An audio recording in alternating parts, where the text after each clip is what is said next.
Off they race. And a good start, Montauk Memoir grabbing the early lead is Valiant Warrior and coming through fast. All of us suddenly on the inside. They're the top trio and driving through the pack. Crescendo's Rain now starting to move into the top spots. And over on the inside, second last is Rezuli. And in the early stages, the outside goes Solo Dancing. But showing the way, it is Valiant Warrior by 2 lengths. Crescendo's Rain second, all of us suddenly on the inside in third at the half mile. A length behind them is Montauk Memoir, Solo Dancing off the tracks, next to last moving into it, and 2 lengths away last is Rezuli. Still the leader, Valiant Warrior by a length to Crescendo's Rain, niggled at to come after this leader. A length away third all of us suddenly as they hit the 5/16ths, around the outside, running on again, Montauk Memoir, deeper Solo Dancing as Crescendo's Rain's gone to the front, and on the inside Rezuli turning for home, and Crescendo's Rain takes the lead away. Crescendo's Rain in front, battling away on the outside, trying to make ground all of a suddenly, and coming through the pack is Rezuli into second spot, but Crescendo's Rain by 2 or 3 lengths to Rezuli inside the furlong. Rezuli makes a race of it here. Crescendo's Rain by a length and a half, the hot favourite in front. Crescendo's Rain holding them safely at bay, and Andre Worry goes on to win the first. Crescendo's Rain, a length and 3/4. Second home is Rezuli, and 3.5 to all.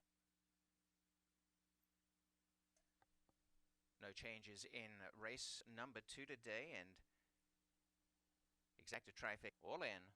Off they race, a great start. Mr. Sugar Daddy narrowly in front as they break. Coming for the lead is Tiote. And over on the inside, Wit dashing speed, showing speed. They're the top trio. A length away came David's Tuition Connect the Brox. And on the inside is Renew the Blue. Narrowly in front, Tiote being pushed for the lead here by Mr. Sugar Daddy. They've come away. A half mile to run by 2 lengths to Wit dashing speed, David's Tuition. And off the track, Connect the Brox is making ground. And a length away last is Renew the Blue. Well out in front, and a duel going on here between Tiote on the inside and Mr. Sugar Daddy. And there's little between them. They're 5 in front. Connect the Brox on the outside with dashing speed the rail. Then came Renew the Blue, and last David's Tuition. As they go inside the final quarter, little giving an inch here, neither one of them. On the inside, Tiote. On the outer, Mr. Sugar Daddy. 3 lengths away, Connect the Brox down the outside, running on with dashing speed the rail. They're tired in front. Tiote on the inside of Mr. Sugar Daddy and trying to run for the back. Renew the Blue right down the extreme outside, finishing pretty well, but a neck and neck struggle. Mr. Sugar Daddy and Tiote still neither wants to surrender, and as they hit the wire, Tiote on the inside just prevails. Tiote from Mr. Sugar Daddy. 3 away, Renew the winning owners, and there are the prices officially on the second race of the day.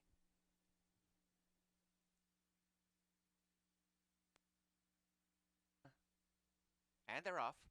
And best into stride, Rebel Empire won the start. A line of them right behind. And coming through is My Man Matty fiercely for that lead. My Man Matty just in front. And wide on the track going forward, both Flowing River and now dropping to last, Dog Advantage with up the inside. Pushing into this position early, Max Foster's now back to last, but racing away, My Man Matty. From Flowing River, Dog Advantage. Rebel Empire got back to second last, and the trailer is Max Foster. They are out in front at a good pace here. 21 and 3 was the first fraction. My Man Matty by length to Dog Advantage. Reaching deep is coming up on the outside and battling away is Flowing River as they come inside the 5/16ths. They're clear. And then Rebel Empire and Max Foster turning in front. My Man Matty. The whip is out on Dog Advantage from Flowing River. Max Foster to the inside and out wider Rebel Empire. Dog Advantage ran right on by My Man Matty. And right down the outside finishing on is Rebel Empire. Out in front, Dog Advantage. Flowing River, the stablemate pitching in at out wider Rebel Empire. Inside the final 16th, and Dog Advantage with the advantage, and Dog Advantage too good for them. Dog Advantage by 2 or 3 lengths. Second home, Flowing River, and third, Rebel Empire, followed by Max Foster. 14.58. The trifecta $7.80 for 50 cents, and the super $2.77. The 10-cent super on race 3. All in. Off they race. And back to last early was Pascal Moon, and Conformist and Saratoga Banker came lunging clear of the opposition. And on the outside, Saratoga Banker quickens to go out in front. A length to Conformist. 4 lengths away came Brewing from Hair on Fire. A break to Invaluable Will, Pascal Moon. At last early is Don Antonio. Showing a lot of early pace, Saratoga Banker. And gets across to the rail to lead by a length and a half to Conformist. Brewing moving up on the outside. They've come clear of Hair on Fire. And then Invaluable Will, a break of 4 lengths to Pascal Moon, and Don Antonio is last. The pace has been solid. 22 and 2 is the first quarter, and showing the way is still Saratoga Banker by a length and a half to Brewing. About 3 away, Conformist, Hair on Fire, the inside, try to run home. And from the back, Invaluable Will and Pascal Moon, top of the stretch. Saratoga Banker being chased home by Brewing, and battling away Conformist, Hair on Fire, the inside. Chipping away here, Brewing coming. Brewing up on the outside. It is Saratoga Banker joined by Brewing, who's coming home well. Brewing on the outside with a little bit more punch, and Brewing will come away to win. Brewing about a half a length to Saratoga Banker. Closing on them late was Pascal Moon.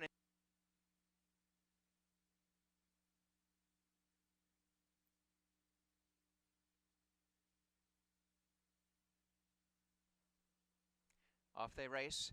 A tad slow on the inside, going for glory. Best away is Moontown. Cue the music, pushing hard for the lead. On the outside, Global Charmer began very smartly. A length behind them, Honey in the Bank. And on the outer is Gonna Be Surprised, and they got away from the others. About 3 lengths away is Going for Glory. Very wide on the track is Toku. And last of all is Artemis Girl. Racing with the lead, Cue the Music took over and got out to lead by a length and a half. Now 2 to Global Charmer. Sweeping home is Honey in the Bank. Gonna Be Surprised moving up on the outside, and back to 5th is Moontown as the leaders got away. Cue the Music. Well behind them, Toku starting to wind up. Next to last, Going for Glory, and last Artemis Girl heading past the quarter. All alone, Cue the Music by 5 lengths. Running up the inside to second is Moontown. Down the centre, Honey in the Bank. At the top of the stretch, and Cue the Music by 3.5. And try to run home for the back is Toku, but out in front remains Entire. Cue the Music by 2.5 lengths. Moontown up the inside. Battling away, Honey in the Bank. Artemis Girl making ground. Here's Moontown finishing up the rail. Moontown coming up to take over late. And Moontown comes away to win. A length and a half. Second, Cue the Music from Honey in the Bank. Going for Glory on the cents for $2. And the 50-cent trifecta, $42.33. 10-cent super, $30.58. And the pick 5, the early pick 5. Off they race. And an even break. And Give Me the Money away well. Courageous Ola soon after, grabbing that advantage to burst away. And back last in the early stages is Irie Man, but out in front, Courageous Ola from Smile Takes Charge. Give Me the Money. On the outside is Carly's Dream. Behind that, a main group of 4 is Paint the Line. And then a break of 3 lengths to Colton Goes. Second last early on is Irie Man. And last of all is Rockable. Racing into the turn and narrowly in front, Courageous Ola. Being tagged by Smile Takes Charge. A length and a half to Carly's Dream. They've come away. Give Me the Money is back 4th. And Carly's Dream coming fast on the outside of the 5/16 to go up and test these leaders. Courageous Ola, Smile Takes Charge. And on the outside, Carly's Dream by 4 or 5 lengths as they corner for home.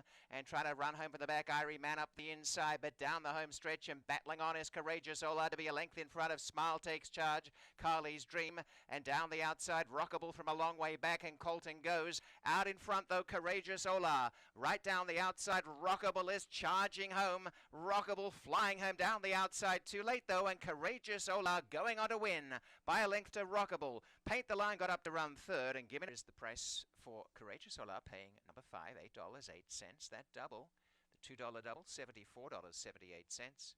$2 exacta, 600. Off they race.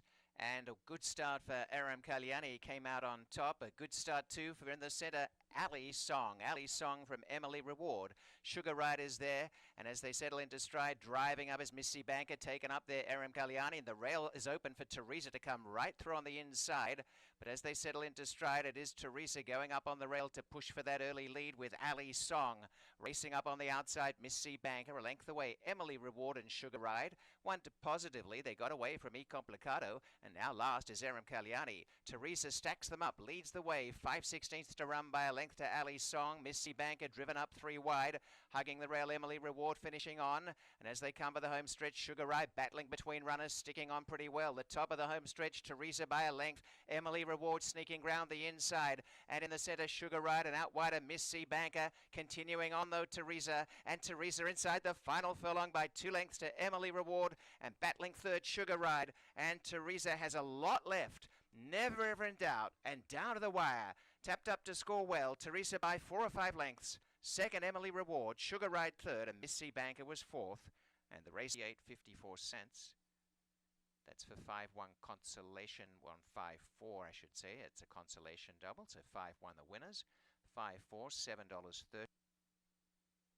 Off they race, and slow as Break the Fall. Best Away, One Vision quickly going for the lead is Henry's Hope, and they've come clear, and they are about 3 in front, the stablemates, and Henry's Hope dashing out to lead by about 2 lengths to One Vision in second. A wall of horses across the track next. The widest is Union Navy, around Revivalism. Deputy Tremont closer to the inside, and English Storm the rail as this leader has gone scorching ahead by 7 or 8 lengths. And last is Break the Fall, 22 and 1 the first fraction. All alone Henry's Hope as they speed off down to the 3/8. Henry's Hope by about 4 or 5 lengths to going to second. Revivalism. Union Navy third, One Vision backing out of it. Break the Fall starting to wind up from last. And back to the tail, Deputy Tremont and English Storm catching a little bit of ground on this leader. It's Henry's Hope by about 3 lengths. Turning in front, Revivalism second. Union Navy the outsider. Break the others. And still out in the lead is Henry's Hope. About 3 lengths to Revivalism giving all. And on the outside, Union Navy. Inside the final furlong, Revivalism coming home better. Revivalism ranging up. It's on the inside, Henry's Hope taken on by Revivalism, who gets the lead, and Revivalism goes on to win. A half a length to Henry's Hope. Third, Union Navy. A breakaway, $2.36. The 50-cent trifecta, $17.72. And the 10-cent super, $10.35. Off they race, good start. Secord back last. Starship Kit Kat was slow. I'm Pretty Good won the start. Going to the front though is Esther Salad, and driven away from them. Esther Salad by 3 lengths to I'm Pretty Good. Handy is Crystal. In the centre goes Cruise In to win. Widow the outside. About a length behind them is Trish. And then a break in the field to Starship Kit Kat, making up good ground. On the inside, Stage Conflict a little worse than mid-pack. And behind them is Anna V. And still well out of it is Secret Fire Seacourt. And last is Queen of All My Dreams. Esther Salad in front continues to run free by 2 lengths to Crystal. A length and a half away third is I'm Pretty Good, going past Cruise In to win. Widow making ground.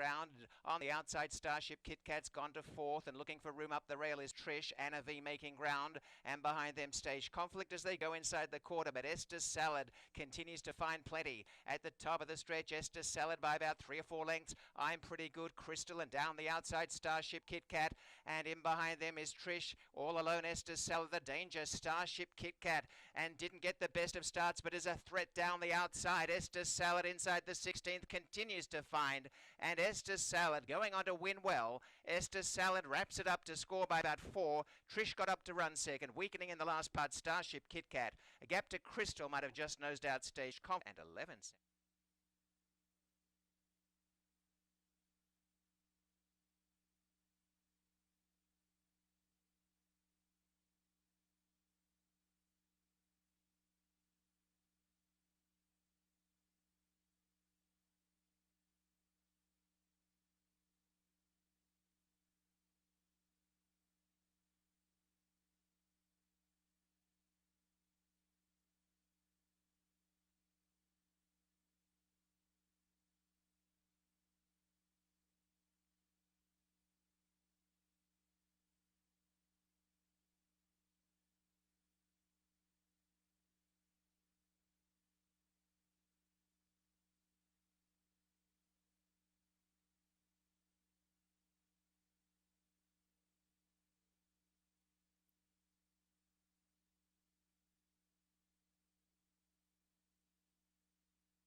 Ladies and gentlemen, it is now time to please rise for the national anthem.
And a very good morning and welcome, ladies and gentlemen, to day 88 at Finger Lakes. And Robert Geller here covering for Bill Downs, and great to be here on this 9-race card here today, officially with a muddy track. It is time to take a look at our changes for the program here today.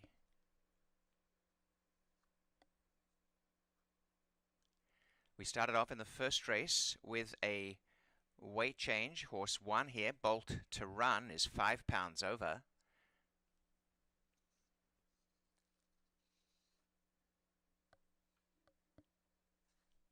Race 2, there is a rider change. Number 4, Ananias, the rider is now Stephen Frett. And do note, number 5, Ex Machina, do disregard the goggle change in the program.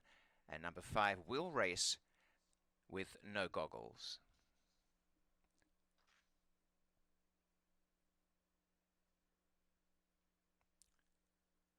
On to race 3, and there is the Stewart scratch of number 4, Ruby's Mission.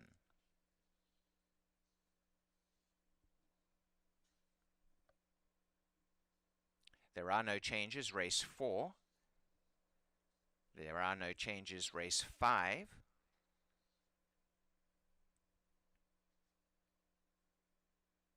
Over to race number 6 and Vet Scratch. Number 6, Takeda Jones, is out.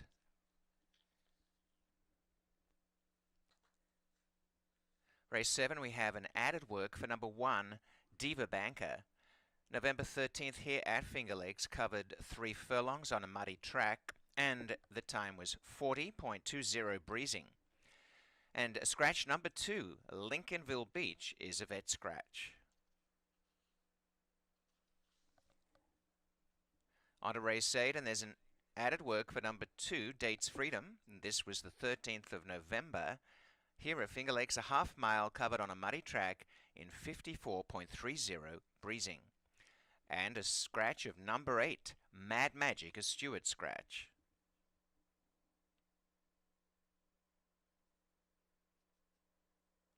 To the 9th and final race, and we have 2 scratches. Take out number 1, Z Wildcat, and number 7, A Few Choice Words. And they are both vet scratches from the final race. To take a look at the program, it's over now to Mike and Jackie.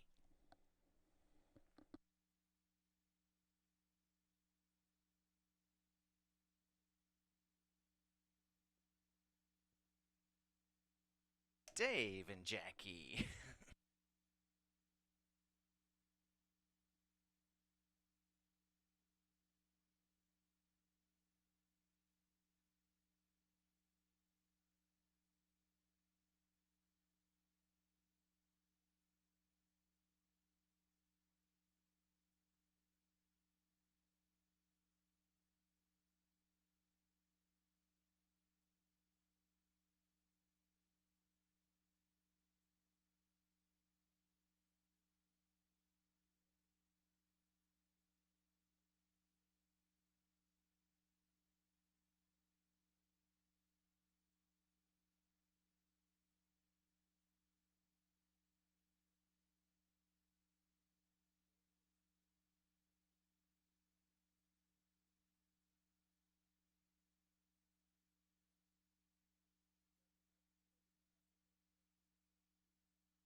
Okay, I'm Dave Mattice here at Finger Lakes Gaming and Racetrack with my co-host, back again, Jackie Davis. How you doing? I'm doing well. It feels good to be back here, even though I have missed one day. Has it only been one day? Yeah, it's only. Well, I think it's been a couple days. Well, because we had the week off. I'm not gonna put you on the spot, but I did want to ask you about Dylan, your brother. He's a Valdez Bill. Everybody here likes Dylan. He's visited here many times. Oh yeah, we love Dylan. Dylan is still in the hospital under observations. He is getting ready to go into surgery for his collarbone. And he's in good spirits. He's talking. We were on the phone with him on video chat the other day, and he's sad that he's hurt. We're all upset, obviously, but he's in good spirit and he's doing well. So all right, get well, Dylan. Get well, Dylan. Always hate to see when that happens. Oh, it's obviously, terrible. These jockeys are tough, especially these Davises. They're tough. They're tough. We love what we do. So you love what you do. I don't know why, but you love what you do. Okay, Jackie, we got 9 races today. We are going to go quick. We're going to skip through a little bit. We will still put our numbers up for the races we don't talk about at the end of the show. Great. But we'll make some points on some of the key races today. I do want to mention before we get started, good day for Luis Gutierrez yesterday. Lugu. Actually, he had 2 wins on the card, but it was a 4-race span where he had 2 wins in 2 seconds. One of those seconds was with a 99-1 with Ventura. Is that Jose Ventura? Yeah. Okay, flying late on the middle of the track at 99-1. Hope you had that one on the exacta. Did you? No, I didn't. But thank you for asking that. I don't think there was any way I could have had that one in my top 3. They're being sneaky about it, huh? Yeah. All right. Okay, well, looking at this card, we'll start off with the first race. It is an 11-9 claimer going a distance of 1.70 miles. We do have a mandatory payout for the pick 5. We started here. Yesterday's pick 5 paid over, was it $2,600? That's what you said, yeah. Something like that, man. Really good for what came in, to be honest with you. Okay, this race, I did lean towards Skippy Town because when he first got here, he won a couple in a row, beating horses like this. Now, is Skippy Town still the same horse he was when he first came here? Is going to be the question. Of course, how these horses handle the off-track is also a question. Remember, a similar track as yesterday. We are going to start off with muddy and expect it to probably play the same. That's the only reason I didn't use Skippy Town, because his last race was in an off-sloppy track and he did not show up. But is that the reason? Was it because of the off-track? I'm going with it, but might not be. We'll see. But I do like his prior races before, and that is his only start on an off-track. So my top choice could be in trouble if he doesn't take to the off-track. I put Prophetic. How do you say that? Prophetic. Prophetic. I put him on top because the last time he did run at this level, at this distance, he won easily. And that's the main reason I used that one. I liked it, and Kevin seems to fit him. It looked like he does need a break in class. Yeah, he's moving back. It's going to help him. Yeah, he's moving back to the 3 lifetime after running the 1 state bred. So he wasn't running bad in the state bred, but that's why I threw him in there. And then we both used the 6, which is Brown Don't Stop. This is a speed horse. Looks like he likes to sit clear. He doesn't want too much pressure, which I don't think he's going to have a whole lot of pressure in this race. And going from the outside, should have a great trip. Yeah, he looks like the speed of the race, and that's what happened. I mean, the horse is a Jekyll and Hyde, whether he gets a lead or not. It just seems like he needs the lead, and he needs to have a clear lead. And when he doesn't, you can't find him with a telescope. That's just what it seems like with Brown Don't Stop. Now, Tony O has a little speed. Does he keep him honest? 3-point shot. They really don't have the speed of Brown Don't Stop. It's almost like it's his race to lose on the front end. It's just a question, is he good enough against these horses to hold on? And I tell you what, speed's pretty good. Now, Thursday, speed was good. So if it was the tracks like Thursday, they're not going to catch this horse. But he may hold on anyway if he's able to control the pace, which he should be the speed. I threw the 3-point strut in there as well. He's another one on the drop. Never run at this level here. And I saw that the fractions that he finishes up in at this distance is faster than a lot of these horses. Yeah, I could see that. Yeah. He finished behind Skippy Town earlier in the year, but it wasn't that badly beaten in that race, and And he's another one. I mean, we don't know how he's going to handle the off going. It's another one that. Yeah, we don't have any real horses that are proven in the mud in this race. No, really don't. And that could be key how they handle this racetrack. Always want to look for the at least proven off track horses. Every time Speaking, I purposely wanted to talk about this second race because of, and I know Lisa Reed and Chris Progno probably don't want me to focus on this horse, but I've not really seen. I mean, I've seen things like it. I don't want to say I've never seen anything like it, but it certainly was an interesting race. Ex Machina's last race, where you'll never see a horse looking like the winner as they hit the stretch and then just completely stop his action and lose the race like this horse did. It just looked like he was in front alone, and then he started seeing the tote board. He started seeing everything, and he's never seen the lead like that before. So he probably panicked, and he just pulled himself up. He was going to win. It was fascinating. And I could feel my own frustration because I've had horses that have done similar things, but not to that extreme. Yeah, I've never seen anything. I mean, he's never gone long before. So maybe it was a different situation. Well, that's what happens. He didn't know what to do, and it looked like he just panicked, like, okay, we're done, and just said he was done. And we do have a rider change, Oscar Gomez, and Oscar is the king of the front runners.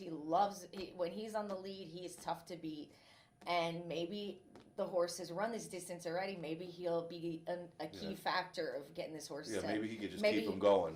Maybe he'll just keep him next to if there's somebody else that wants to go. Maybe instead of he'll try to wait a little longer. We'll see. I'm sure he's been on the horse in the morning. Yeah, that's what you do with those horses. We've seen horses. If you move too early, you get the lead in the stretch. They sometimes they lose their interest. They look for competition. Oh, it's terrifying. I remember Loopy de Loop that Christy Atwood had. I mean, that horse was fun. The horse would get close to the wire. He knew where the wire was. And he would just stop his action, wait. He wasn't really stopping that. He's waiting for the other horse to come. They just pull themselves up because they know where the wire is. It's horrible. You know it in the morning when you're breezing them. A lot of trainers will try to tell you, breeze them through the wire to the 7/8 pole, but they won't. And as much as you try, this is the kind of horse that the 6-hit rule is kind of more frustrating than anything. No kidding.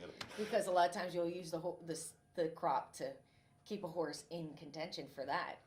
Well, maybe they'll find a way to figure this Okay, one well, out. I used them. Yeah, I did too. I couldn't use them on top because I don't know what he's going to do. I was too scared to put him on top, I'll be honest. Who did you end up going with? I went with the one horse, Dignified Response. That's who I went with on top. You did use him. Yes, I did. Oh, sorry.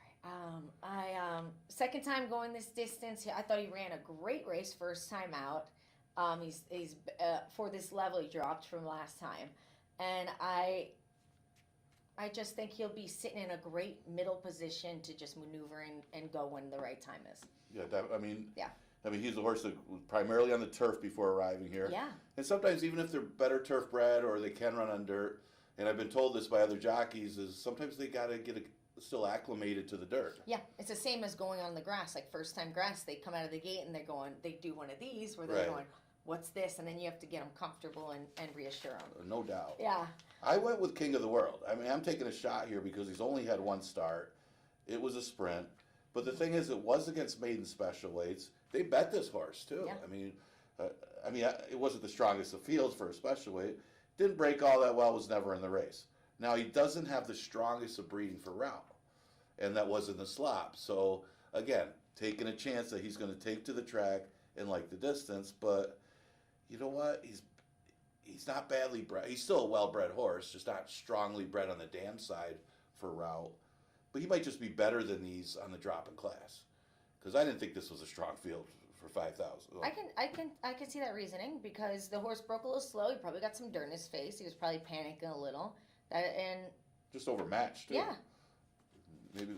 Maybe this time it's a weaker field. They say Ex Machina was going to win for fun because it was a soft field too. It was a pretty easy field. I cringe thinking about that race. I feel so bad for them, so we should stop talking about it. Okay, so we're going to go all the way to the 6th race, and again, we will make. I'll talk about the other races in the paddock today, and we will. We'll put our numbers up for those races at the end of the show, so you'll get those. We'll go to the 2-year-old race because we got to talk about a 2-year-old race. We scratched the 6, Takeda Jones. Yeah, I mean, this is the tough race of the day because there's question marks. Nobody really stands out. And the horses that ran weren't shown all Yeah, that. I mean, the best form is Chioda, but that horse has a lot of chances too. Yeah, he's had a lot of chances. Yeah. Yeah, and that's the thing. I mean, I went with the first times. I actually like both of the firsters in my top three, just because I don't really like any of the ones that have run more than anything. I took the Chris Engelhart trained one, Spanamax. I know it's a little better breeding for route with that Medaglia d'Oro, but good breeding is good breeding, and sometimes we have better breeding than the rest of the field. It doesn't matter. Now, they paid $75,000 for this horse as a weanling, did resell for $40,000. That's still pretty good for a 2-year-old maiden here at Finger Lakes. The dam's a half to a 5-time stakes winner. Again, more route, but the works are okay for this race. And again, I know leading up to this race, the other firsters got a bullet, but we talked about the works earlier with the 5 as well. But I'm just going to take a shot here.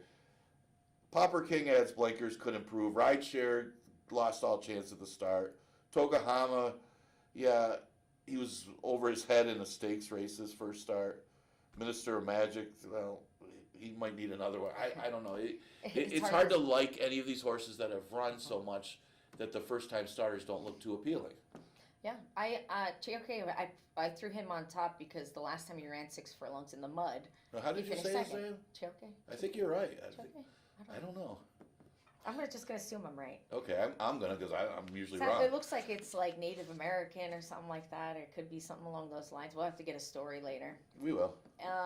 I threw him on top. Yes, he's had multiple chances, but I do like the way he's run in the mud the last start. And then I threw, like you said, the 8-horse Spanamax. Same reasoning as you. I saw the same reasoning as you, and then but I did throw the Takama in there because I was Takahama. Takahama. That sounds Native American. Takahama sounds better. Yeah.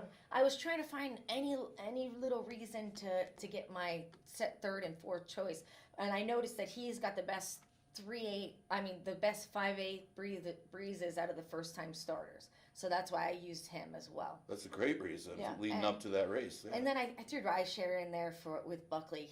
He's on fire, and he's only got a handful of breezes with the horse before and after this race, and he didn't show much, but they also they were pretty speedy in that race. So he lost all chance of the start. When a 2-year-old gets off that badly, it's got over. No shot. It's over. You're getting. You're just teaching him how to eat dirt and hope that the next time if he breaks well, he's going to run into the dirt. Now, we didn't talk about, I don't know if that was one of them. I know you had a couple 2-year-olds for Bill Bartlett last year. Yeah. That didn't get out of the gate very well, and I think you won on both of them. I did. I won on all the 2.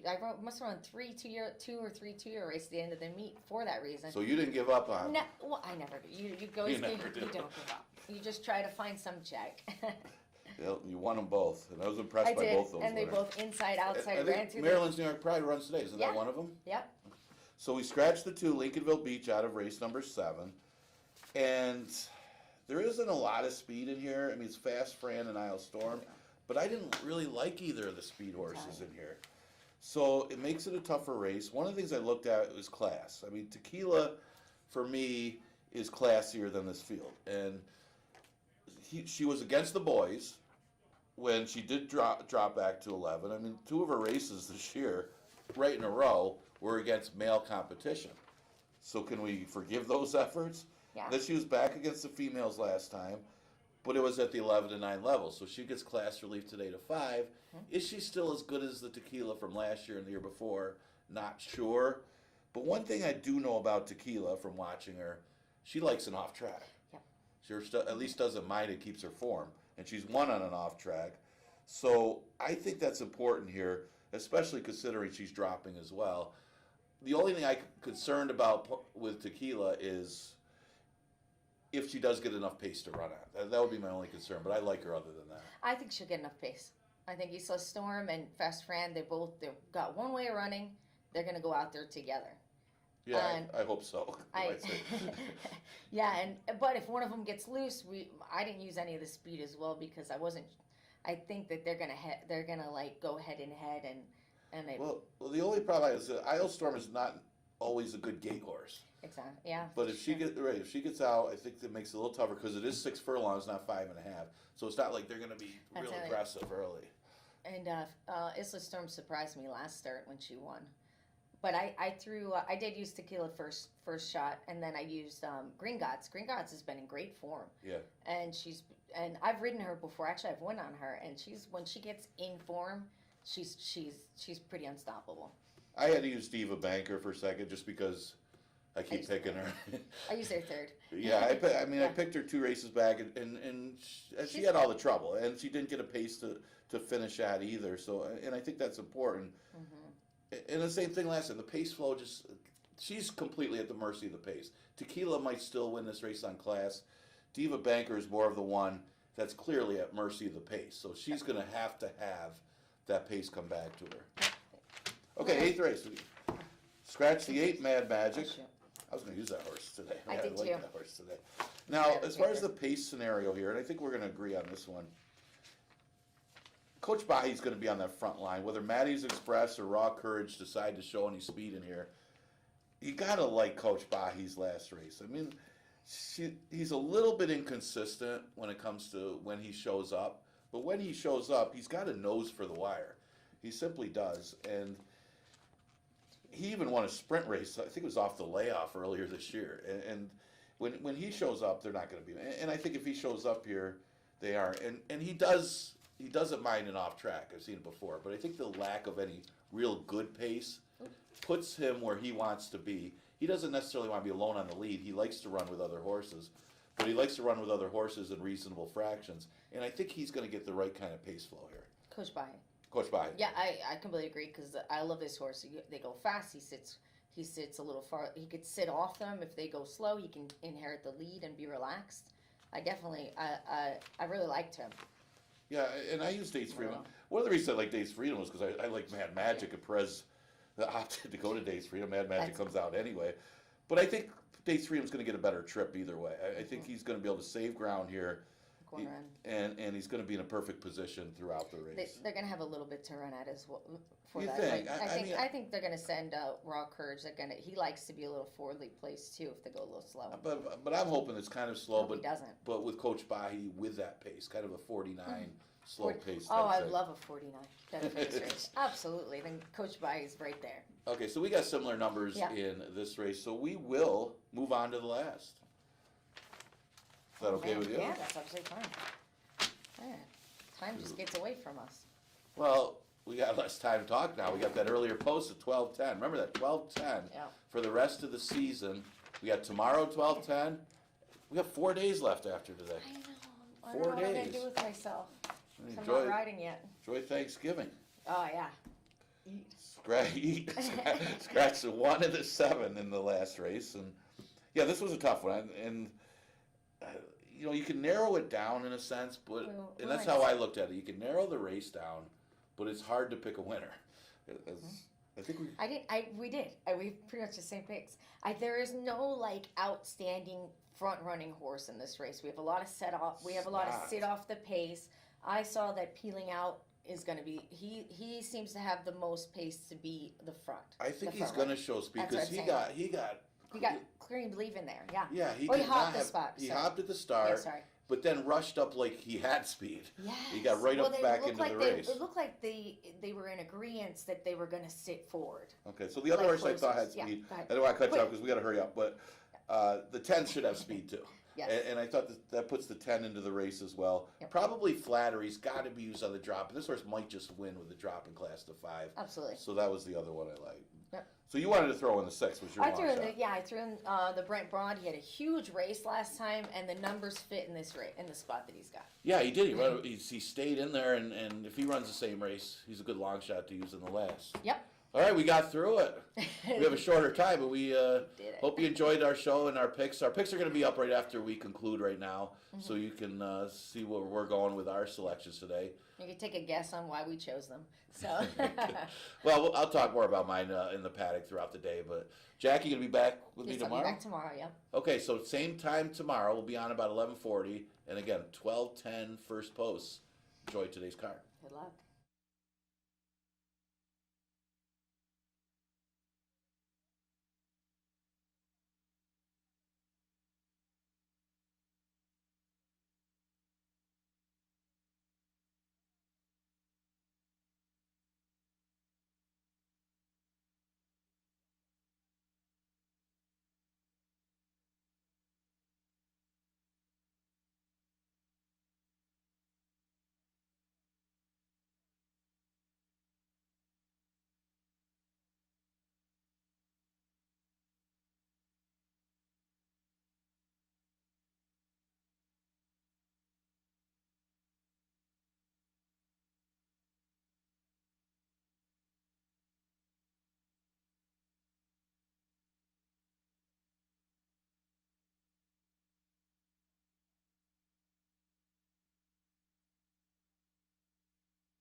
It is the call to post for the first race on today's program. They'll go a mile and 70 yards for 3-year-olds and up.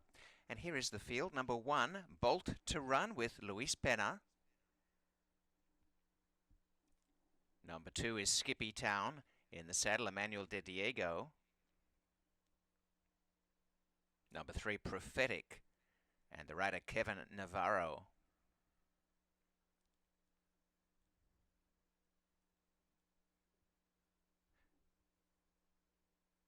Oscar Gomez on number 4, Tony O.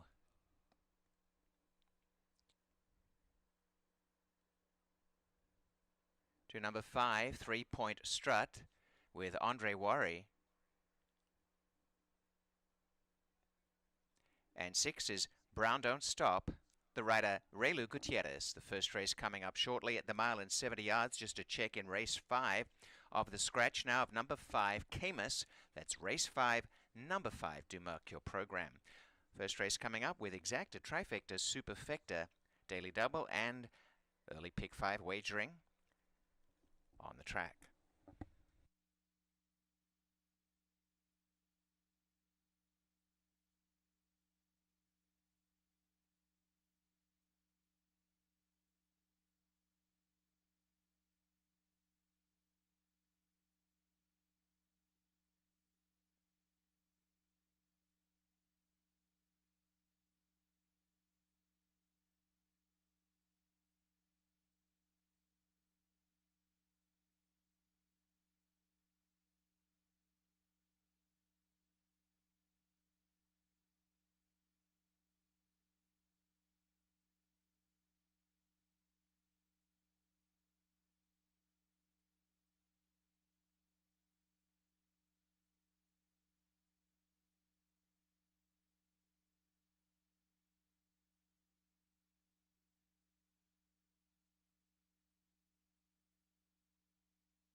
On post time for the first race as they come up for a start, and Bolt to Run is the first to go in. Down to the inside gate, they're going 1.70 miles to open the program here today.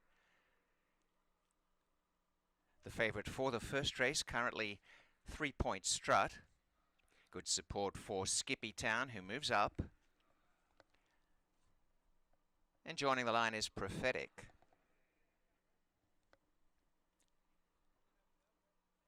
Next along is Tony O. 3 Point Strut.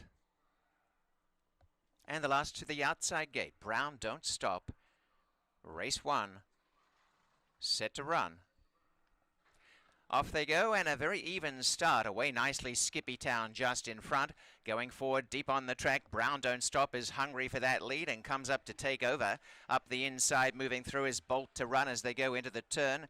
And they're all fanned across the track. The widest there is Tony O, who's just in behind Prophetic. And back last is 3 Point Strut, about 4.5 lengths covers the field, and Brown Don't Stop has assumed control and goes out to lead by a length to Prophetic.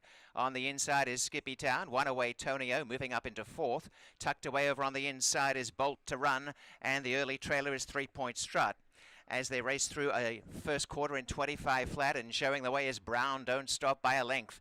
On the bridle now is Prophetic in second. They've come away by almost 3 to Skippy Town. Starting a move around the outside. 3 Point Strut going to 4th. On the inside is Bolt to Run. And back to last is Tony O. A half mile from home, and Brown Don't Stop, not stopping so far. Leads by a length and a half. Prophetic. They're out by 5. Skippy Town on the inside of 3 Point Strut.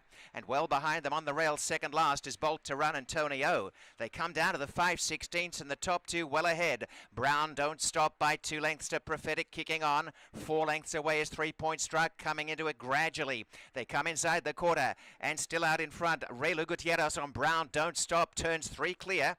Battling away is Prophetic, and then came 3 Point Strut and Skippy Town. Top of the home stretch, and Prophetic not giving up, but well out in front. Brown Don't Stop down to the final furlong by about 2 or 3 lengths to Prophetic, and a long gap the others. And Brown Don't Stop is still clear and will not stop. This has been a gate-to-wire win. Brown Don't Stop goes on to score. Wins by about 4 lengths. Second is Prophetic. Another 5 away, 3 Point Strut, and 4th Bolt to Run. 1:44.35.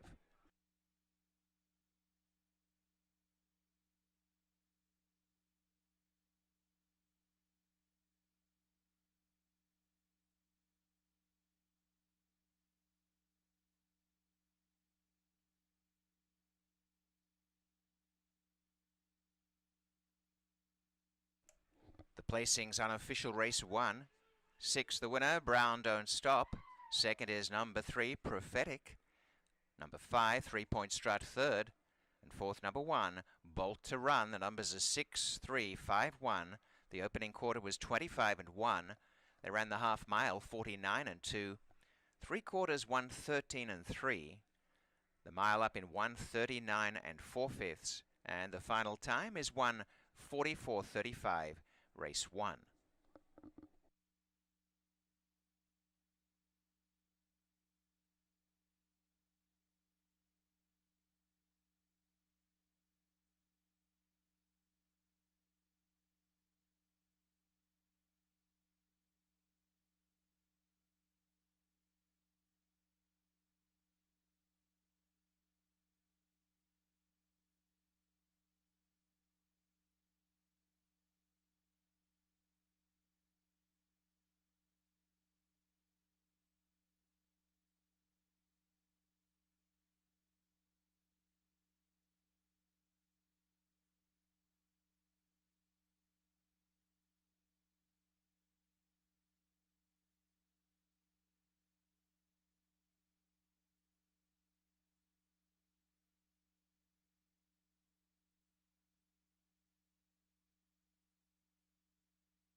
And now entering the winner's circle is Brown Don't Stop. This chestnut 4-year-old gelding wide a wire winner by big Brown from Night Train, bred by Ashrad Mohammed in New York, is success here for Orlando Noda. Winning trainer Relu Gutierrez is the winning rider, and Signature Thoroughbreds are the winning owners of Brown Don't Stop, who's now a 3-time winner. Here are the prices on the first race. The winner paid $6.18 for the win. The exacta, $18.80. The first race 50-cent trifecta, $12.55. And the 10-cent super, $8.77. Payouts on race 1.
Just looking ahead to race 5, where the scratch is the 5 Camus, and do note that is a vet scratch. Race 5, number 5 Camus is officially out as a vet scratch.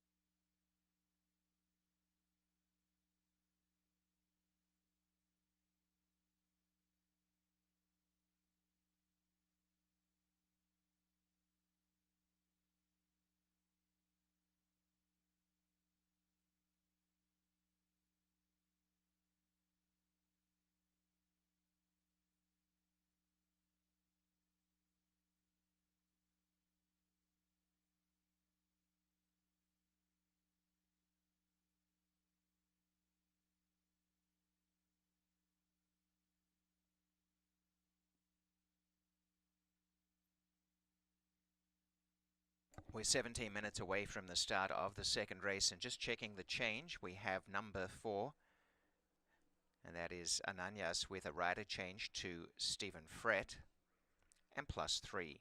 This race coming up offers exacta trifecta, superfecta, daily double, and pick 3 wagers.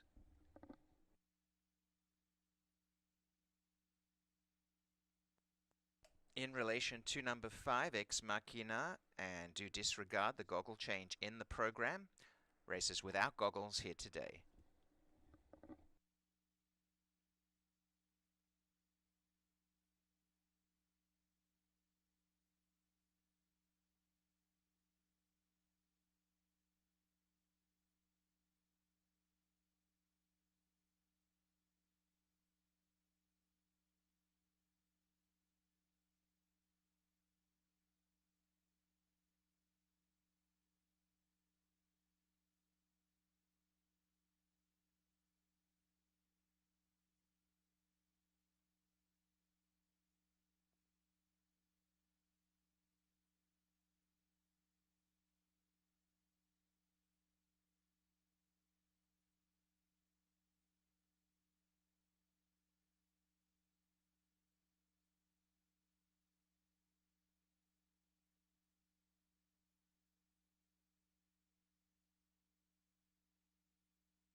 please note in race 2, number 4, Ananias will now be +5. That's in race 2, number 4, +5.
Okay, we're in the paddock for race number 2.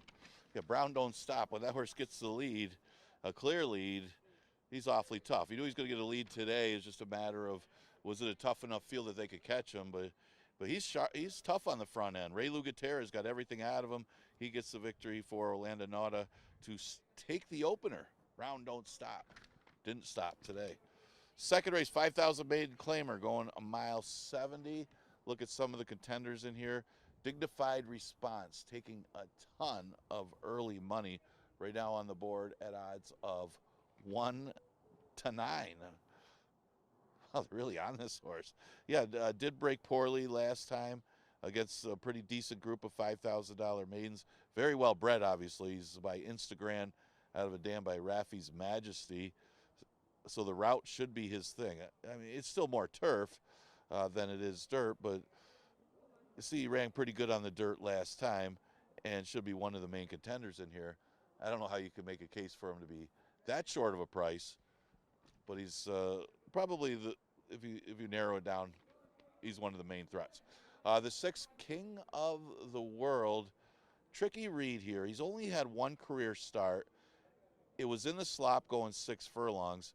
Took a lot of play and faded pretty badly. He was never really in the race, but he lost all chance at the start as well. But Greg Sacco, the trainer, it does change hands as he stays here in the name of Jim Aquilano and drops big time in class to 5,000. I like the drop here. I mean, that's a significant drop going all the way down. And Ray Lou picks up the mount. He is looking for 2 in a row. Maybe sweeps the early double. This horse is as good at the distance, but I think the drop in class should make this one competitive. The 5-horse Ex Machina, what can you say about this horse? He was going to win last time when stretched out in distance. Took over the lead in the stretch, was opening up on the field, and then lost all action as he got distracted and decided to stop running. It was just one of those things. See, and you could play him because he wasn't much the best horse last time, but you got to be fearful that he's going to have the same behavior today. So we'll keep an eye on how Ex Machina does today. No real changes to anything here except for a change in pilot. He will have the services of Oscar Gomez to ride him in race number 2. It should be interesting to see how he performs in this race. Those are some of the contenders for race number 2. See, all the early play is on the 1, Dignified Response. See how that one does. Exacta Tri Super Daily Double available in here. Good luck.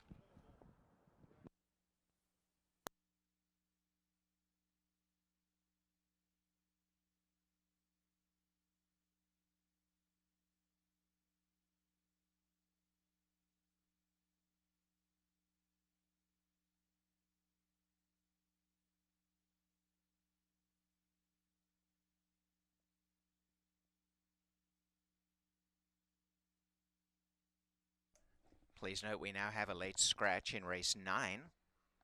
Turning to race 9, the steward scratch of the 3, Probably Flattery. To mark your program, race 9, number 3, Probably Flattery, is now out. In relation to number 5 here in race 2, Ex Machina, this runner with the notation in the program is actually correct. Will race with goggles on, so there's a change back to that. We'll have goggles on for this race.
Call to post, race 2. They're headed out to the post parade.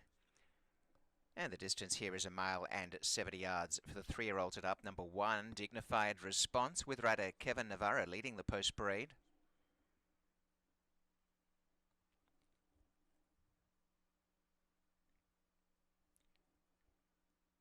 Two, Solomini's Legacy, with him and Harkey.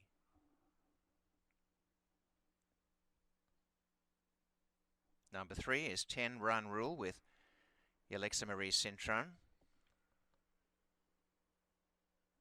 4, Ananias.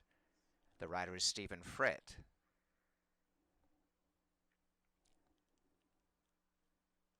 Number 5, Ex Machina. On board is Oscar Gomez. And number 6, King of the World, with Raylu Gutierrez.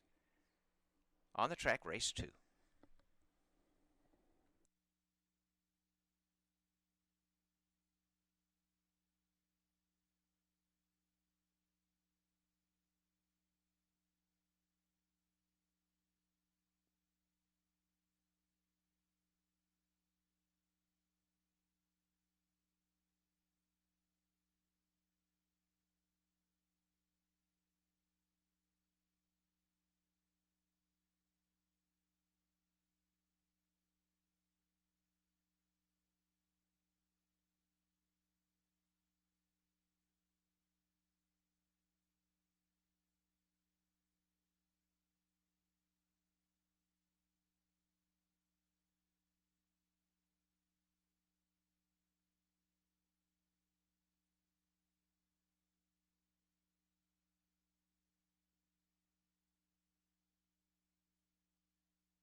On post time, they're being called in for the start, and Dignified Response, who is the current favourite, has gone in. Moving forward for a start, Solomini's Legacy. 10-run rule, they're going 1 mile and 70 yards. Next along, Ananias. Ex Machina to gate 5.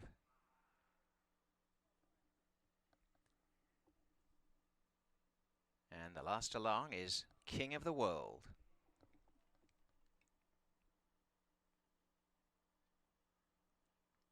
Set to run.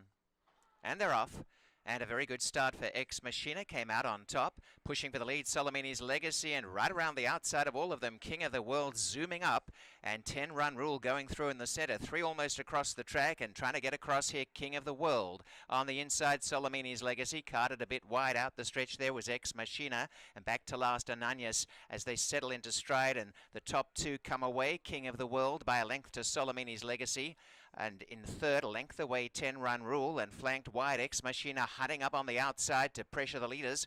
And coming from second last, Ananias has just gone ahead of Dignified Response, who early on is the trailer or equal trailer, and about 3.5 off the pace. King of the World shows the way by a length. Deep on the tracks, Ex Machina second. In the center, 10-run rule. On the inside, Solomini's Legacy. About 2.5 away, Dignified Response is relaxed in behind them, and 3 or 4 lengths away last is Ananias.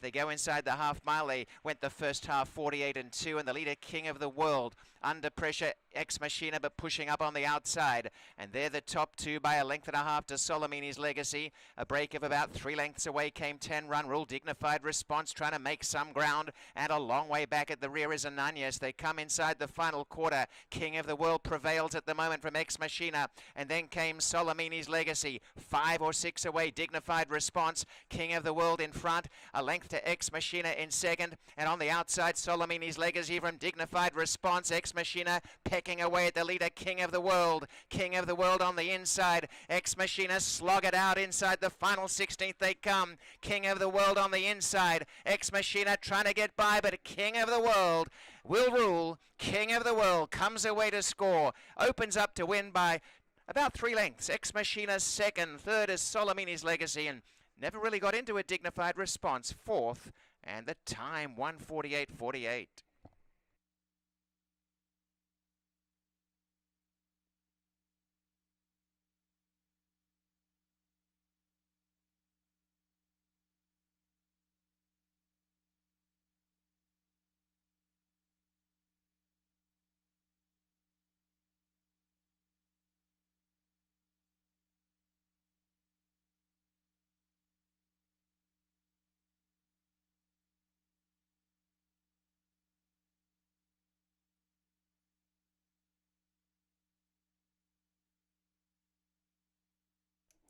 The unofficial winner, number 6, King of the World. Second is 5, Ex Machina. 2/3, Solomini's Legacy. And fourth, number 1, Dignified Response. The numbers are 6, 5, 2, 1. The opening quarter in 24 flat. They ran the half mile, 48 and 2. 3/4 up in 1:14 and 2. The mile, 1:43 and 2/5, and the final time, 1:48.48.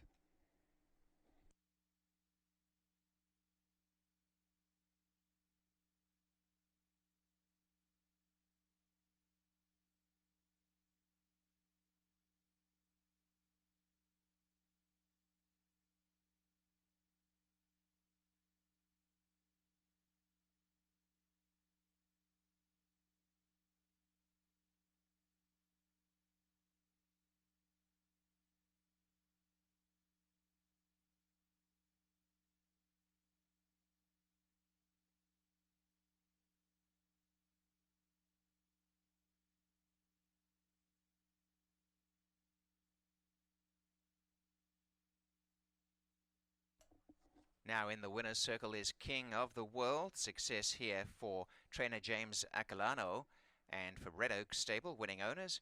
And the winning rider is Raylu Gutierrez. This bay gelding, 3 years of age, by King for a Day, from Firm and Gracious, was bred in New York by Red Oak Stable, LLC, and Baron Sunnycrest Farm, and goes on in a second lifetime start to a breakthrough win.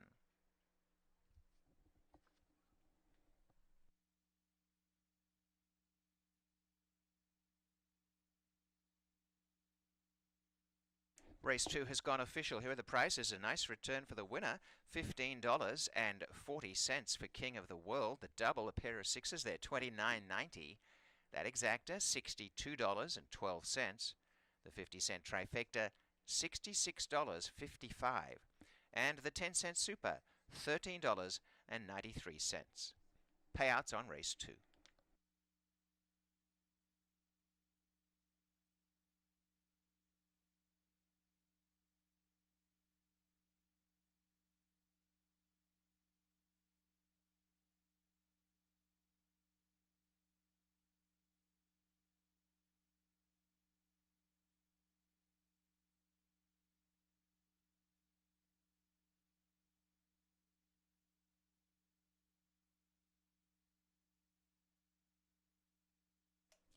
Looking ahead to the third race of the day, and there is the Stewart Scratch of number 4, Ruby's Mission.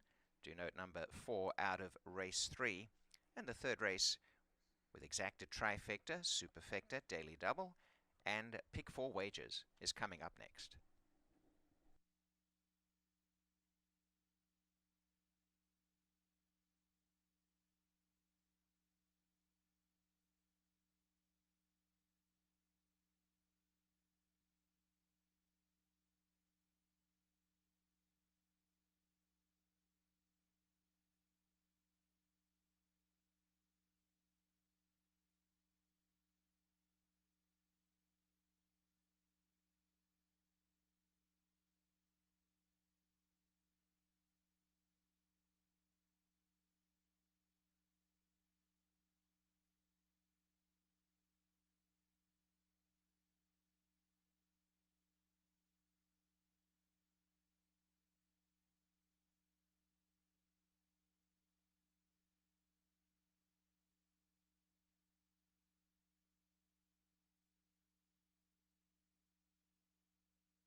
Now, there was a claim from the second race. It was number 1, Dignified Response, has been claimed and goes to owner-trainer D. White Wadhams. That's race 2, number 1, Dignified Response, claimed by D. White Wadhams as owner-trainer. Now, it was 17 minutes from the third.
Okay, getting ready for race number 3. Actually, see the sun peeking out now between races. It's a nice sign. Well, how about King of the World there? The drop in class was big. Raylu riding aggressively the first couple races and getting the victory with that one. He won with Brown Don't Stop, getting the front end in race number 1. Then Raylu swept the early double by leading King of the World. He was intent on getting the front end and aggressively got that one to the front for Aquilano. So we got a 2-speed number double there, and King of the World at a good price, going off at odds of 6-1. Actually, that exacta was really nice, as there was a lot of play on the one. Dignified Response was unable to make up any ground on the speed. Okay, third race at 11-9. Never won 3 condition for fillies and mares. We scratched the 4, Ruby's Mission. So we've seen 2 gate to wires of the first 2 races in the route races. Well, we're going to sprint here. And the thing is, you got a few speeds types in here. You got tail to tail, the inside speed. You got Zen Lu, likes to be involved in the race early. And Goody's Girl, where they tried rating the horse, but she's a horse that likes to be involved early as well. You almost think something's got to give unless this racetrack is playing speed. We don't know, you can't really gauge that from just 2 races and then both being routes, but we've seen 2 gate to wires. Well, I think something's got to give here. I mean, you got 3 speed horses going 5.5, but you got a good drop down in Maryland's New York Pride. This horse ran absolutely huge against the 11-9 claimers off of the layoff since January, when she won pretty easily in September. And she hasn't been a very good gate horse. That's her one drawback. And I remember Jackie, my co-host, won with her, try to get her out of the gate. And she won going long when she stretched out. Well, last time she was unable to win going the route, so she'll cut back in distance, cut way back to 5.5. So she'll have some ground to make up in this race. So she's got to kind of hope that they back up to her with all these speed horses in here. But she's dropping in class as well, dropping them back to the 11-9. And she's making her 3rd start off of the lab, so she certainly should be fit enough to run well in this spot. The 5 horses, Zen Lu, obviously has the numbers to win here. She does make it interesting in a few of her starts. I've seen her a few times this year where she got beat at the wire. I mean, she's had 3 seconds this year where she's had clear leads in the stretch. So she does have the tendency to just give it up enough for a horse to get in front of her.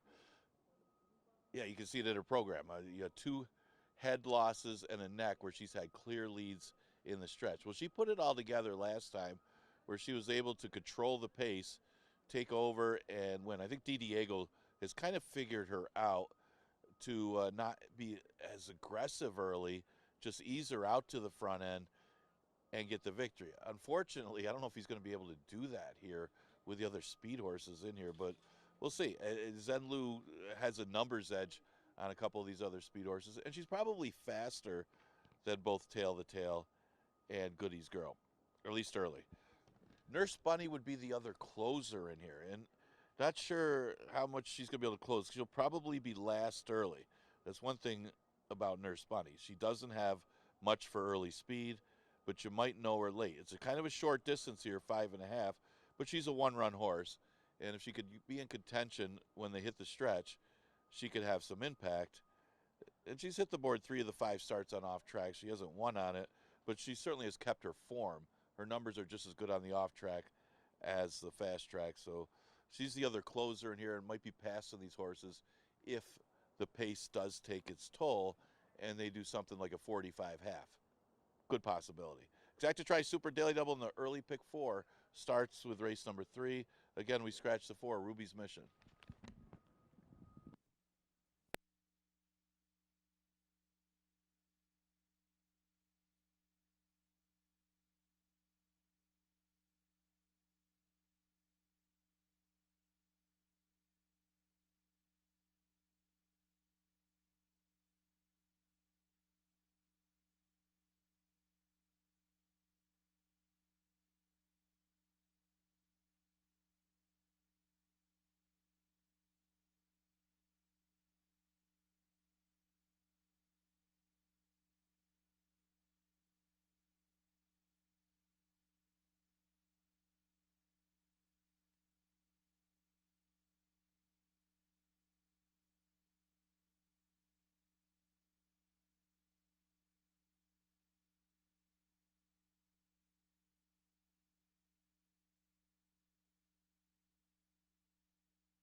It is the call to post for the third race as they head onto the track.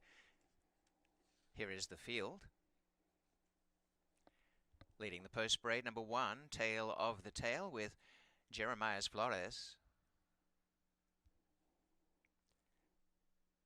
Number 2, Nurse Bunny for Kevin Navarro. 3 is Maryland's New York Pride. In the saddle, Oscar Gomez. 4 is a scratch. To number 5, Zen Lu for Emmanuel De Diego. And number 6,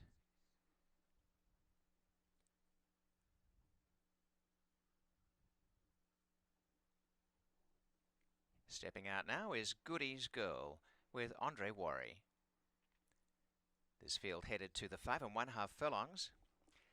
And once again, exacta trifecta, superfecta, daily double wages, and pick 4. Post time in less than 2 minutes.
fillies and mares have arrived at the starting gate, 5 1/2 furlongs, and they're being called up for this, the third of the day.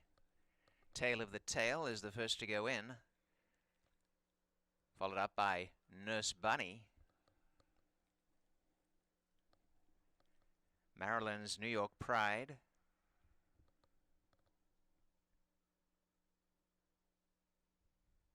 Next to join is Zenlu.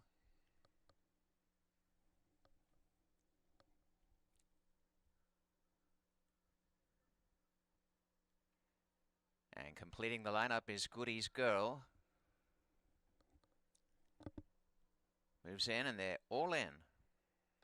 Trouble with Nurse Bunny's rider, assisted quickly back after being tossed, but no harm done, and gets quickly back into the saddle for the start of the third.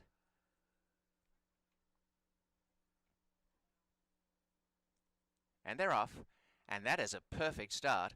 And Zenlu has run out in front narrowly. Pushing for the lead is Tail of the Tail on the inside, and they duel in front. And racing handy Goody's Girl, a length to Nurse Bunny, and about 3 lengths away last is Maryland's New York Pride. And showing out in front, Tail of the Tail drives up on the inside to lead by a length to Zenlu. Wider is Goody's Girl. That trio establishing a massive break on them, about 10 lengths. Going into third spot now, Maryland's New York Pride's about 7 behind, catching very good ground. And 4 away last, Nurse Bunny. Tail of the Tail in front, out by a length to Zenlu, Goody's Girl, and about 4 away is Maryland's New York Pride, continuing to close, and Goody's Girl coming up on the outside to challenge the leader as they go inside the quarter. Turning for home, Tail of the Tail, Goody's Girl, and here's Maryland's New York Pride right up the inside and has burst through to hit the front. Maryland's New York Pride goes clear. Goody's Girl in second, trying to run up the rails to the back is Nurse Bunny. Maryland's New York Pride by 3 lengths. And inside the final 16th, a massive performance after being so far back. A big winner, Maryland's New York Pride, saunters in by 6 lengths.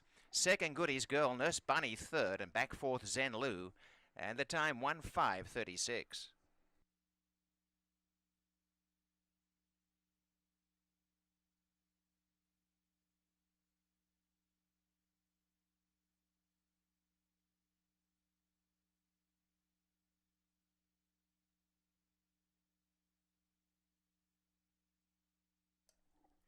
The unofficial result, the winner, number 3, Maryland's New York Pride.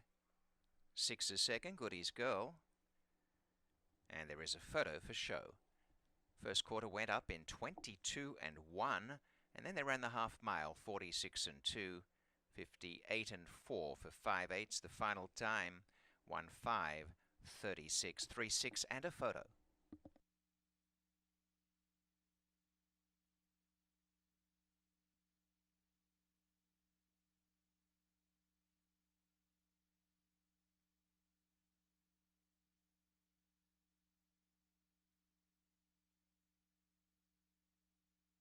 Third place, third home is number 2, Nurse Bunny, and fourth, number 5, Zenlu.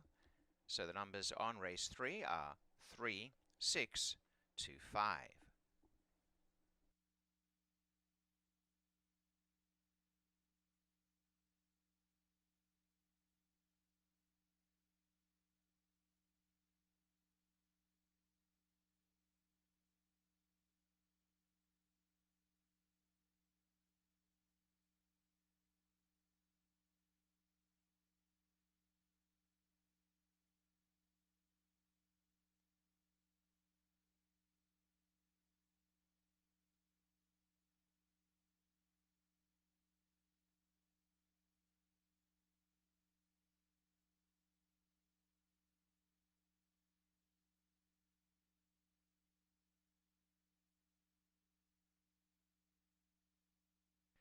And the result has gone official. The winner paying $4.88, number 3, Maryland's New York Pride.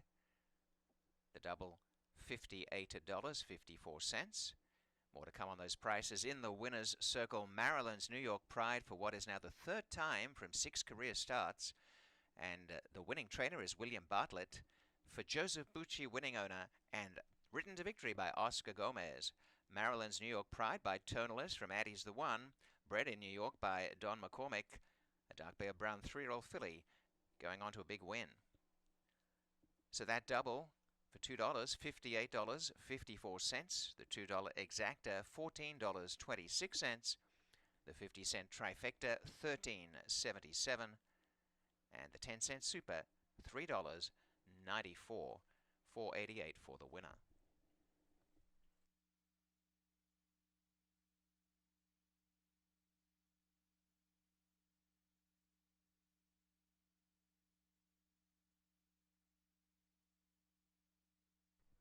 Turning now to race 4, there are no changes. Race 4.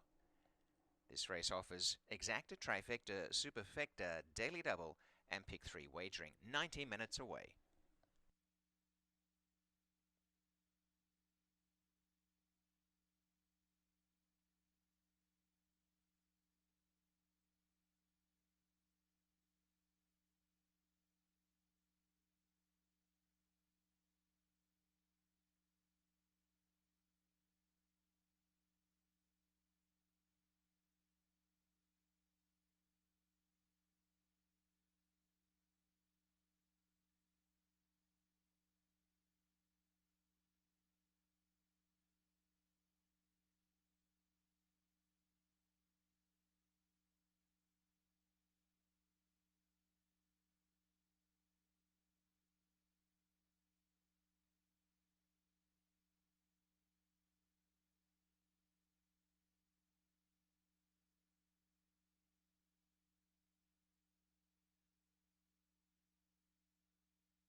Okay, 9 minutes of post for race number 4. Maryland's New York Pride strutting her stuff there, dropping back to the 11 to 9 and cutting back in distance.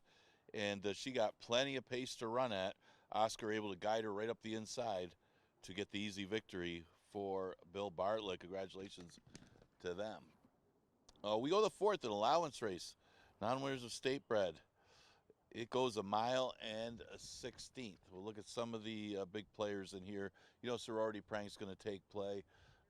She's at 9 to 2. Skylar Starship getting some action. He should like the extra yardage. You would assume. It just seems to be. I mean, you look at the races today. The first 2 races went gate to wire. Horses just shaking loose on the field. The sprint race, you had the 3 speed horses, and then the best horse happened to come off the pace and get the trip. Well, this is an interesting race because, like the 3rd race, the sprint race, there seems to be some pace horses that want the front. You know, it seems like Destiny has one way of going. He likes to go to the front end. Stars and Stones is the horse coming out of sprint races who may have a say in that. He may decide to go, and you also have Skylar Starship, both from the same barn. You got to figure one of those 2 horses may try to be aggressive here, you would think. Now, Sorority Prank's an interesting one because he sat off of Seems Like Destiny when they met earlier in the year and then took over because Seems Like Destiny went ridiculously quick fractions that day. He let him go. Andre Worry did a good job and then took over. Unfortunately, they've kind of changed tactics a little bit. They were very aggressive in a sprint last time, and it led to his undoing as he ended up fading. He actually ran very well, considering he was up there in the 22 and 45 with Apollo Code. It just set up for Prince of Truth. The race before was kind of a surprise. He did go quick on his own. He went 47 to the half and got caught by a long shot, Raw Courage. A little bit of a surprise that Raw Courage won that race over Sorority Prank. So you wonder if he was tailing off a little bit because he wasn't running as big as he was earlier in the year. Now, he finished ahead of Burning Beauty when they met earlier in the year, but he also was able to control the pace that day. I think Burning Beauty can turn the tables here. I think the race, I don't know how this track is playing in a sense. The other 2 routes will gate to wire, but Burning Beauty, it seems to set up for this horse. It does. I mean, you got the speed horses with M. Anthony Ferraro. One of those 2 are going to go. It seems like Destiny and Sorority Pranks. Either way, he's got to be close to that pace. So you would think the run of the race is going to be Burning Beauty coming from out of it. Now, last time, Spetro, who's won 3 in a row, he got away with some decent fractions for Spetro. He was alone on the lead. Burning Beauty actually did try to put a nice run at him, but he didn't get any help up front to run at. So today, it looks like he's going to get some help. Now, Spetro may not be as good as Sorority Prank when Sorority Prank was on his game. So that's a different story. If Sorority Prank runs back to his races back in June, they're not going to beat Sorority Prank. But that's a big question, whether he does or if he's tailed off or not. The other question is going to be the off track. Nobody really loves it in here. I know Stars and Stones has never missed the board on and off track, so maybe he's one that kind of likes it a little more than the rest of them. But nobody shows that they're outstanding running on the off track. Now, at least Burning Beauty does have one of his wins when there's moisture in the racetrack. And it was over a sloppy racetrack. Wasn't that long ago on October 20th, beating a similar field.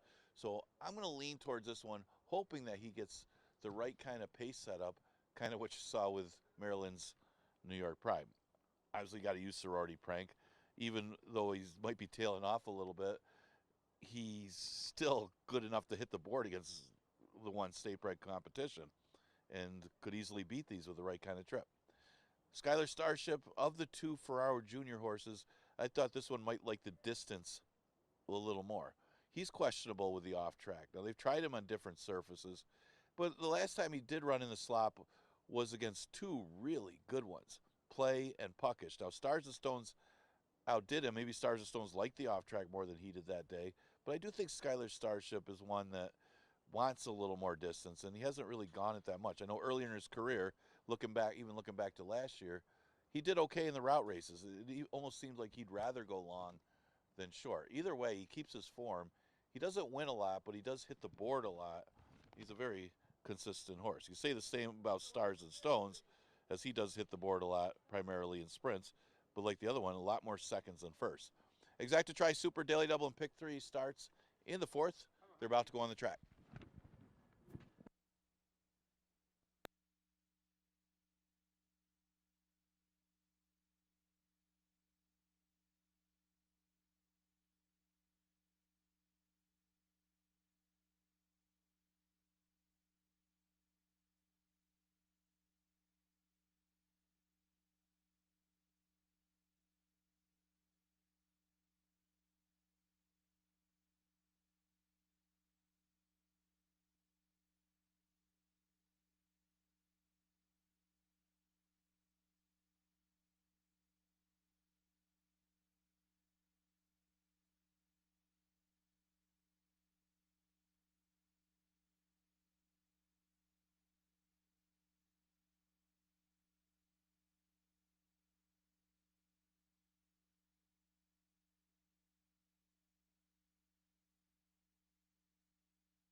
Call to post race 4, and they're going a mile in 16.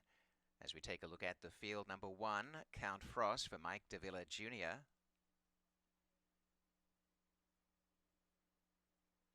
2, Stars and Stones with Joel Cruz.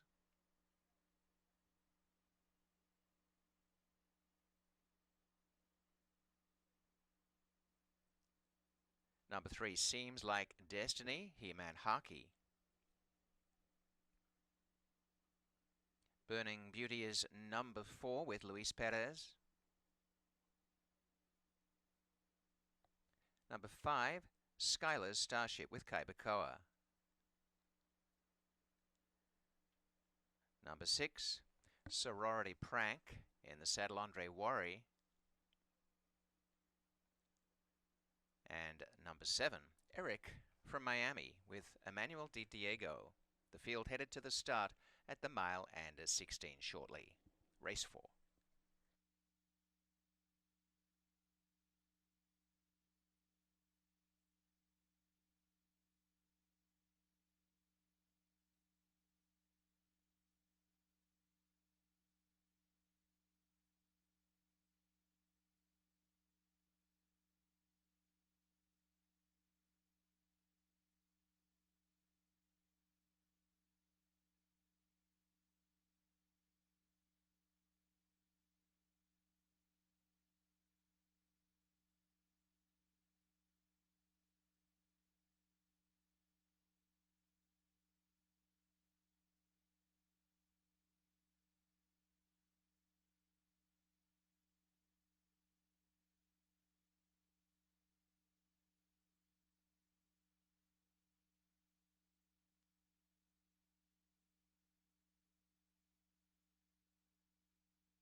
Sunshine across the track at Finger Lakes as they begin the load for the start of race 4. And going in is Count Frost down to the inside gate. Stars and Stones comes alongside. They're going 1 mile and 16 here. And the next along is the grey Seems Like Destiny. Current favourite for the race, Burning Beauty. Skylar's Starship to gate number 5. Sorority Prank moving up. Side onto the gate. Straightens up and goes in the outside to Eric from Miami. Stand by for a start. Eric from Miami to gate number 7. And this field is set to run. A little fidgety. They settle. Off they race. And a good start in the centre for Skylar's Starship, sent to the front with Sorority Prank on the outside. Sorority Prank ahead away in second. A couple away in third as Seems Like Destiny. On the outside is Eric from Miami. A length in behind them is Burning Beauty as they take the turn out the stretch. Count Frost is over on the inside, and out at the back is Stars and Stones. About 5 lengths covers the field, and Skylar's Starship controlling the pace pretty well. Out in front by a length in second, Sorority Prank. 1 away third on the inside, Seems Like Destiny, and parked in fourth is Eric from Miami. A length to Count Frost and Burning Beauty sharing that position second last and third last. And at the back is Stars and Stones. About 7 lengths covers the field. The top 2 getting away at the 5/8. And out in front, Skylar's Starship by 3 parts of a length. On the outside, Sorority Prank, they're 3 in front of Eric from Miami. Seems Like Destiny the inside. They're out by 3.5 to Burning Beauty. Still spots the leader about 7 lengths. Next to last, Stars and Stones, and Count Frost the outside. They ran through the half in 49 and 1. And the leader is still Skylar's Starship. Flanked up on the outside, Sorority Prank edging forward. They're almost level. About 2.5 away as Seems Like Destiny coming home well. And on the outside is Eric from Miami. And now taking off, Burning Beauty called on as they inside the final quarter. Taking the lead away is Sorority Prank and dashed out in front.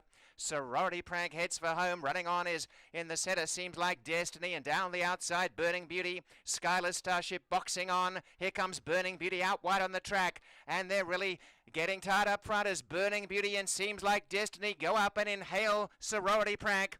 It's Sorority Prank trying to fight back.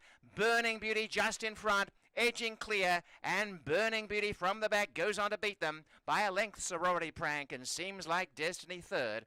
A break to Eric from Miami. The race time is 1:46.78.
The unofficial order confirmed. The winner is number 4, Burning Beauty.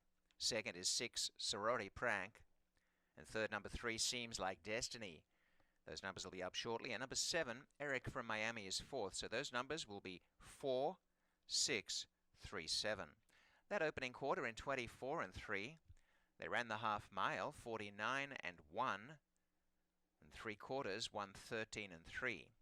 The mile time was 1:40 flat, and the final time for the mile in 16, 1:46.78. Again, those graphics will be up shortly, but confirmed as the unofficial placings, 4, 6, 3, 7.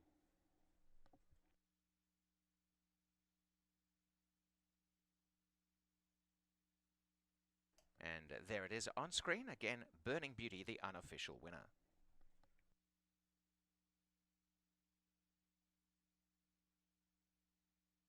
Into the winners list, Burning Beauty for the 5th time, and Burning Beauty is success for owner Albert Frey Jr. and Charlton Baker, winning trainer. And very nice winning ride by Luis Perez to take honours here. And this bay gelding is 4 by Bernardini from the Giant's Beauty and was bred by the winning owner in New York.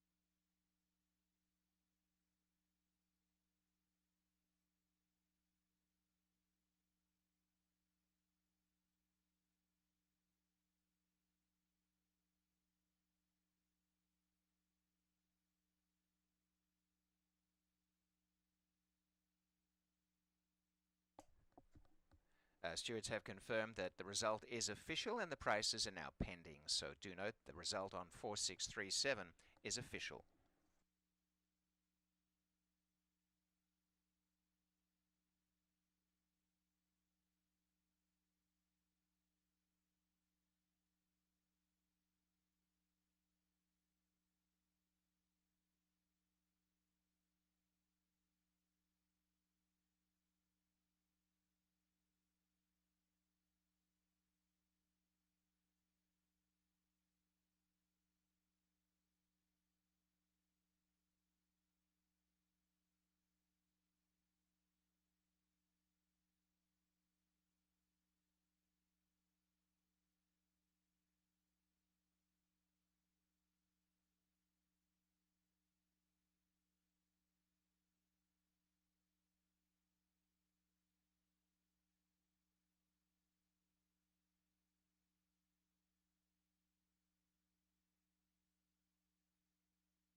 Price is now showing, and the winner, number 4 Burning Beauty, paid $3.36 for the win, was bet down as the popular elect. The double for $2, $14.60, and the $2 exacta, $13.66.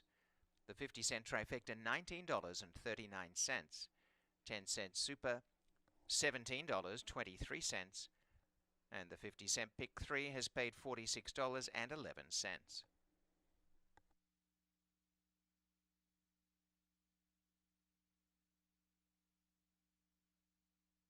Turning attention now to race 5, and there is the scratch of number 5, Camus. And this race coming up next does go 5 1/2 furlongs, exacta, trifecta, superfecta, daily double, and late pick 5 wagering.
Please take note that the track condition has been upgraded, is now officially good. The track reading is now good.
All right, getting ready for race number 5, and still was a pretty decent pace. It looked like this complexion was going to change with the change in tactics of Seems Like Destiny, who opted to rate today. And actually, the horse he ran pretty well, rating like that. It was the Ferraro trade. He got the lead with Sorority Prank pressing. They still went 24 for the first quarter. Sorority Prank was able to take over, but Burning Beauty had enough of a pace to run at that was able to get the victory. Louis Perez for Charlton Baker. Horse just needs something to run at. Always puts in that late run. We go to the 5th. We're going to start the late pick 5. No carryover. It was hit yesterday. Paid pretty good yesterday with the carryover pool into yesterday. We had over $100,000 yesterday in that pick 5 pool. It paid outstanding for the horses that came in. We look at this race, and I'm looking at the 3-horse Play Good, Pay Good as my top choice. And, not really going out on a limb on this one because she has been running against tougher. She ran second over Sloppy Racetrack to a really good one. Queen's Cat has been sharp going through conditions for Linda Dixon.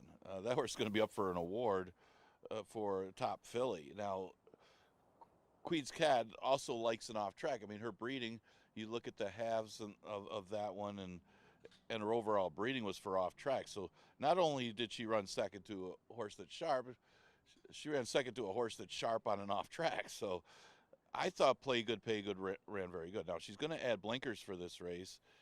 And you look at the pace scenario, I mean, Camus has got speed outside of her. I would think that she's just going to go to the front anyway. I mean, she's going to be focused with those blinkers coming out of the gate.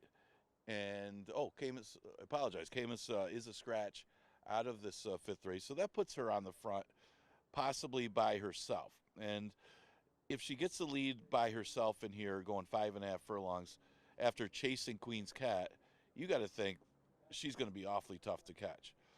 The other thing I was looking at with Chris Engler, he's pretty good with the equipment change.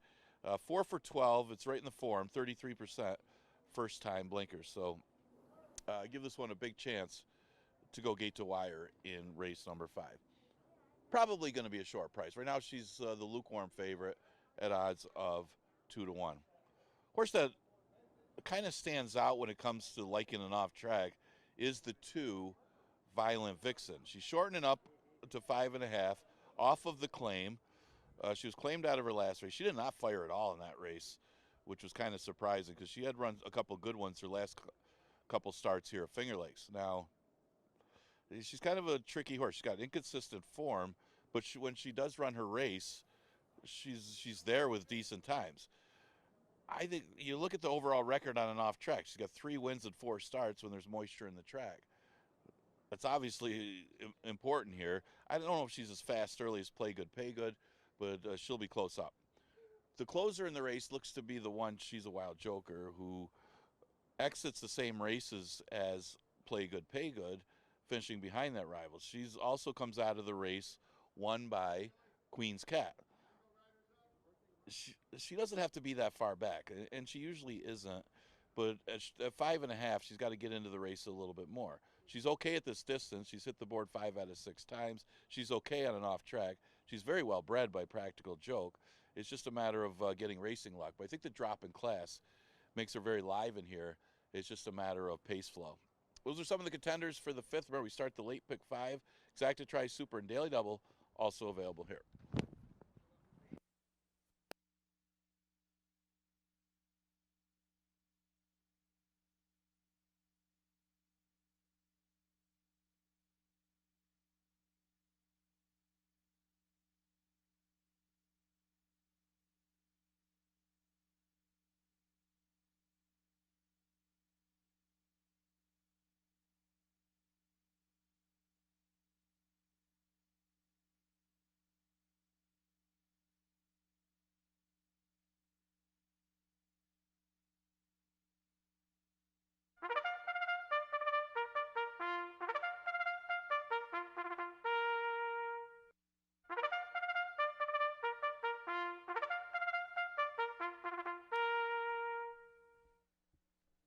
Call to post race 5. Fillies and mares headed out to the start shortly. Coming up is the post parade. They're going 5 1/2 furlongs, and here is the field. Number 1, She's a Wild Joker with Louis Perez.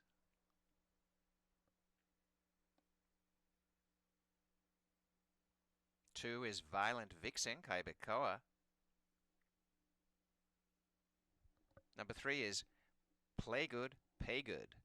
In the saddle, Andre Worry.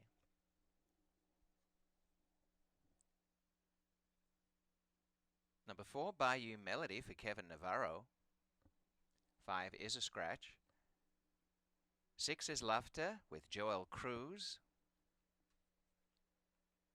Number 7, Princess Cairo with Raylu Gutierrez. Number 8, Hypno Currency, and the rider is J.M. Rohina.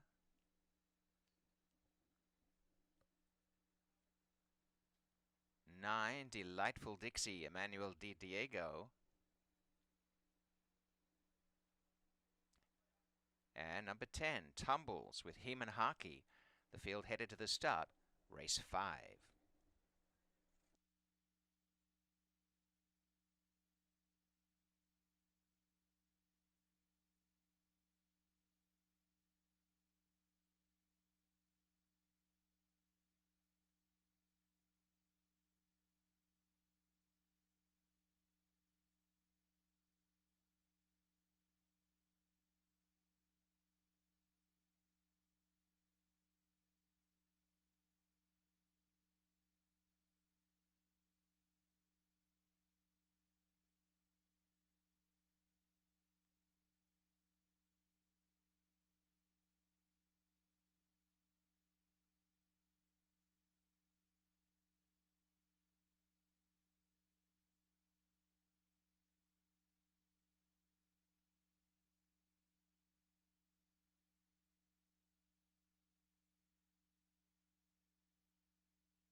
Now they're moving up for a start for the upcoming 5th race of the program.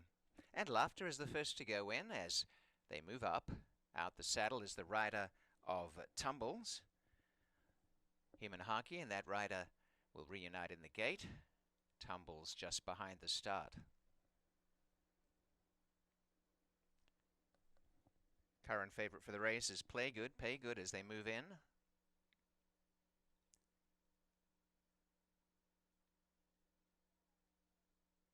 Outside runner Tumbles has gone up. Rider headed back.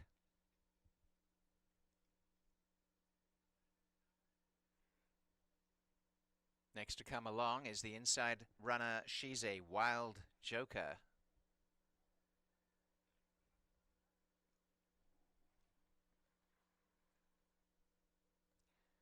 Violent Vixen, gate number 2.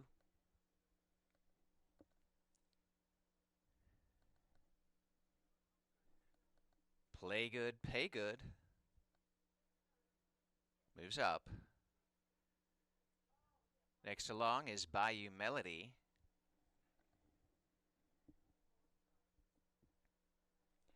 Princess Cairo for Raylu Gutierrez, gate number 7. Hypnocurrency going in.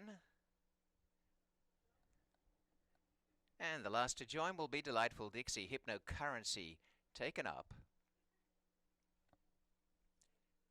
Delightful Dixie to gate number 9 for the start. Goes in, they're ready.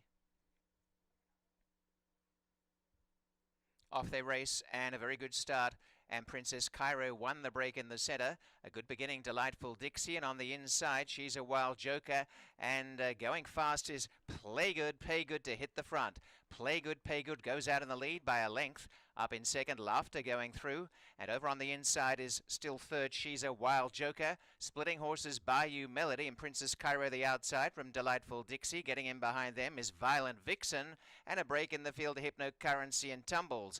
Play Good, Pay Good shows the way. A wall of challenges, but off the inside a bit. Play Good, Pay Good by a length to She's a Wild Joker. Bayou Melody's there. Around the outside, Delightful Dixie, Princess Cairo. A gap to Laughter as they wheel for home. Up the inside, nudging through. She's a Wild Joker to join Play Good, Pay Good. And down the outside, Delightful Dixie. She's a Wild Joker narrowly. Battling back, Play Good, Pay Good. And then nip and tuck down the stretch. Play Good, Pay Good narrowly. Over on the inside, She's a Wild Joker had her shot, but Play Good, Pay Good coming away again. And with the blinkers on, Play Good, Pay Good, too good for them. Play Good, Pay Good by 3 parts to She's a Wild Joker. 2.5 to Princess Cairo third, and Bayou Melody was fourth. 1-5-69.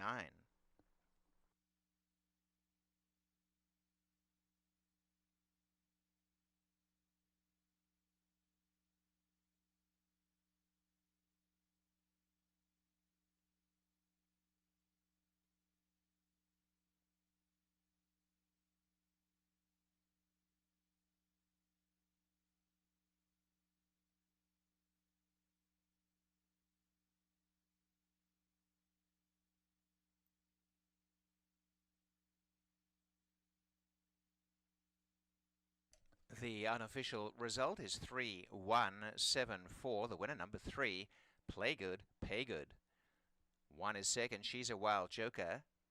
Third, 7, Princess Cairo. Fourth, 4, Bayou Melody. That's 3-1-7-4. They ran the first quarter in 22 flat. The half mile, 46. 5/8 up in 58 and 3. And the time for the race, 1-5-69.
Race 5 is now official.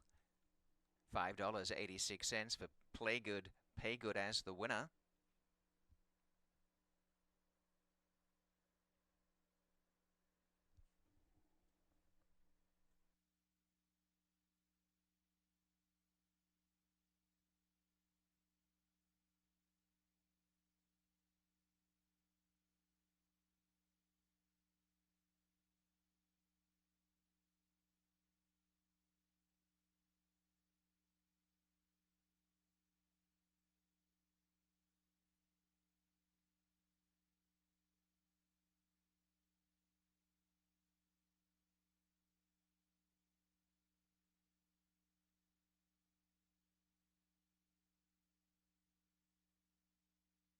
And the winner is Play Good, Pay Good. That is success here for winning trainer Chris Engelhardt. And Sheila Engelhardt is the winning owner. Andre Worry, the winning rider. And the winner was bred in Kentucky by Oscar Benavides. By congrats from Racing with Grayson. The Bay 4-year-old filly is the official winner. That double on 4-3, the $2 payout, $12.94. The $2 exacta, $28.42. 50-cent trifecta, $30.80. The 10-cent super paying $18.15. And 5 of 5 needed in the 50-cent pick 5, the early pick 5, returning $415.09.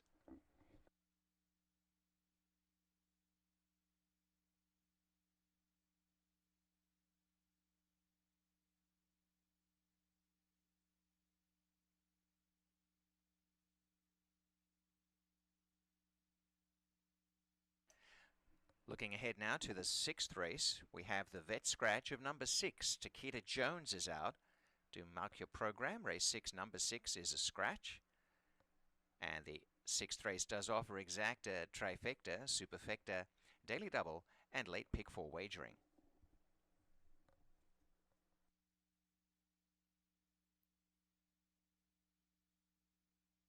21 minutes to a start.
claim in the previous race, race 5, in a two-way shake. Number 1, She's a Wild Joker, has been claimed and goes to owner Bernardo Mongil III for trainer Jose Armando Rojina. That is the 1, She's a Wild Joker, in a two-way shake to Bernardo Mongil III and Jose Armando Rojina, the trainer.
All right, time is to post for the 6th race. Pace makes the race.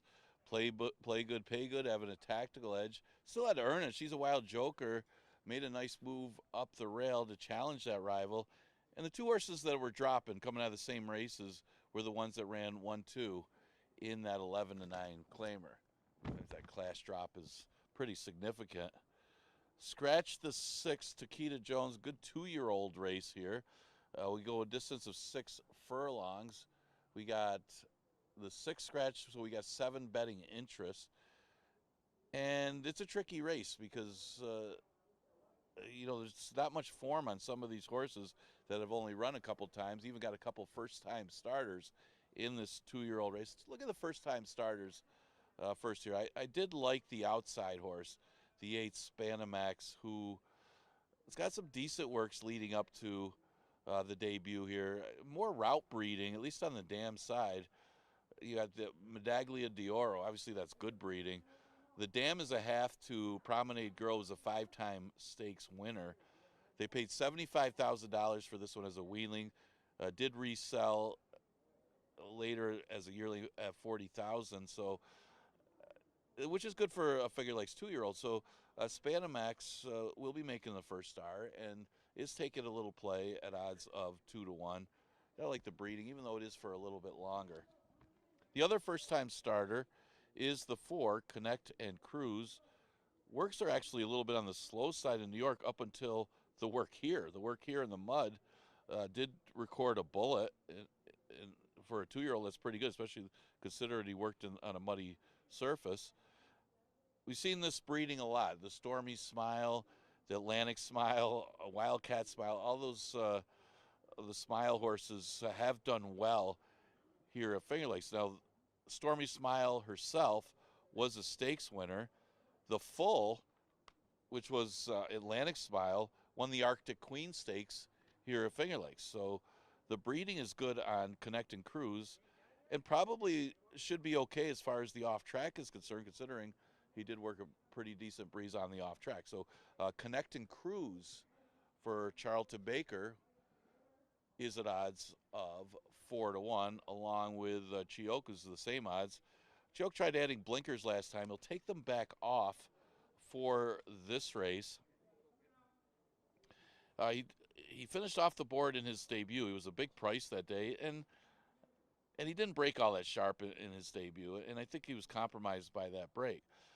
They tried him in the Aspirant Stakes and just way overmatched against Arctic Beast. Arctic Beast won the Aspirant and came back and won the Futurity here. He made a living just winning our 2 stakes races. Well, he's been pretty competitive since. He hit the board both times after that race, and the only time he didn't finish in the top 3 was when he tried the blinkers. So he blinkers back off, ran second on a sloppy track behind pretty good-looking winner in Savage State. So of the horses that have run, he's got the best form. He's also the most experienced horse in the race, considering he's had 5 starts.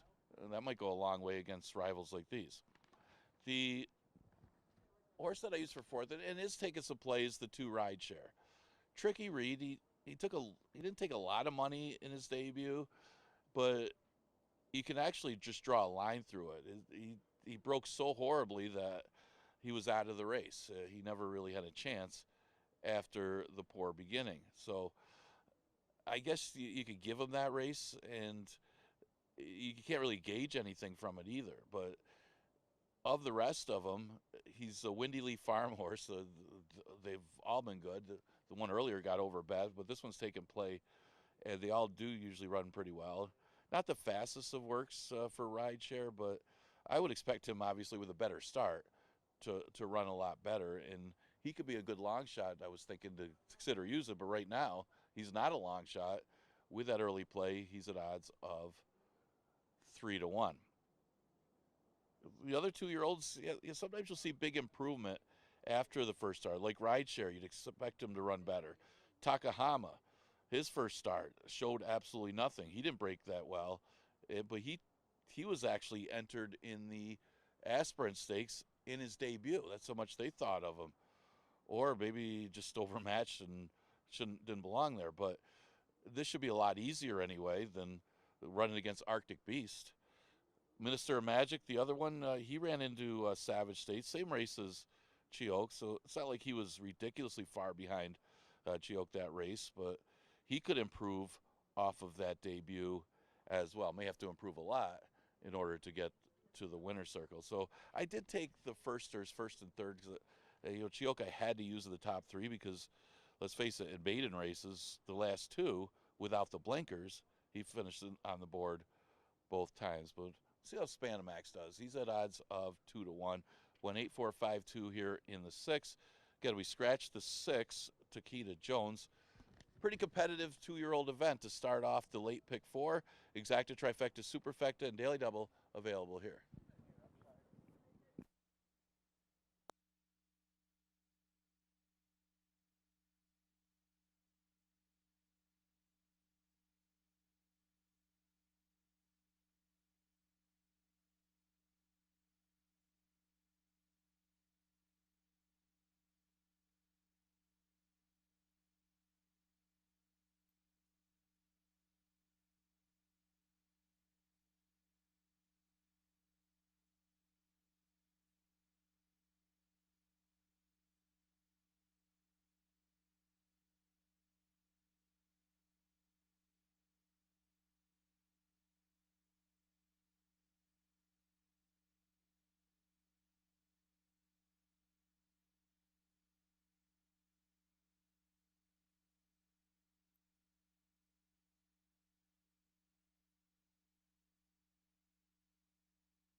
It is the call to post for the upcoming 6th race, and here is the field. Leading the post parade, number 1, Pauper King with Kaibakoa.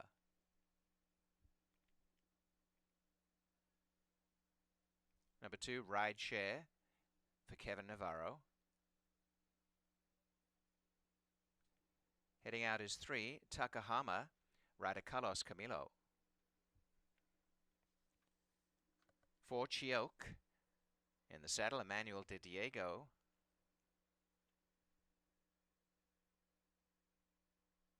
5 is Connect and Cruise for Luis Perez.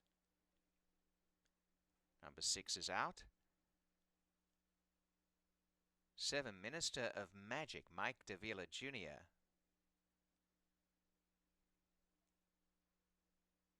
And number 8, Spanamax with Andre Worry. 6th race coming up next.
Now these youngsters are headed to the starting gate. They're going 6 furlongs, race 6 of the program. As the 2-year-olds line up, the first to be taken in hand is Pauper King down to the inside gate. Sunny conditions now at Finger Lakes as the track is officially good as we come to the start here. And moving in is Rideshare.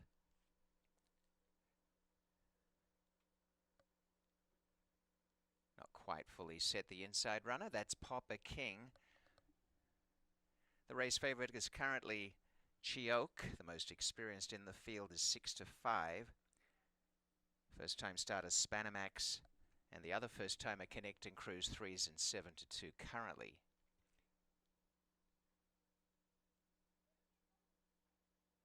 Rideshare edges up.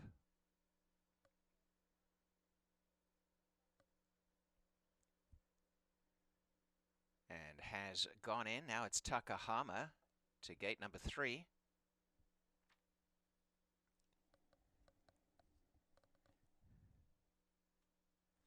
Moving forward is Chioke.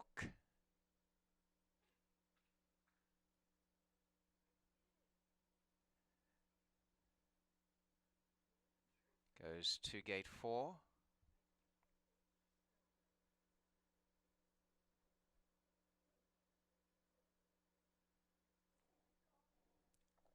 And now Connect and Cruise to gate 5. They're almost right. Minister of Magic.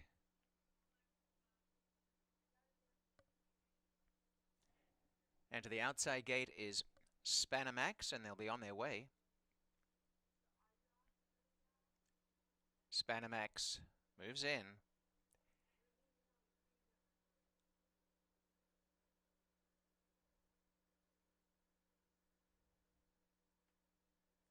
Almost there. And now they're set to run. Off they race. And a bit tardy on the inside, Pauper King, and also a bit slow, Rideshare and Takahama's back third last, and going clear is the first time starters. Connect and Cruise out in front by 2 lengths to Spanamax.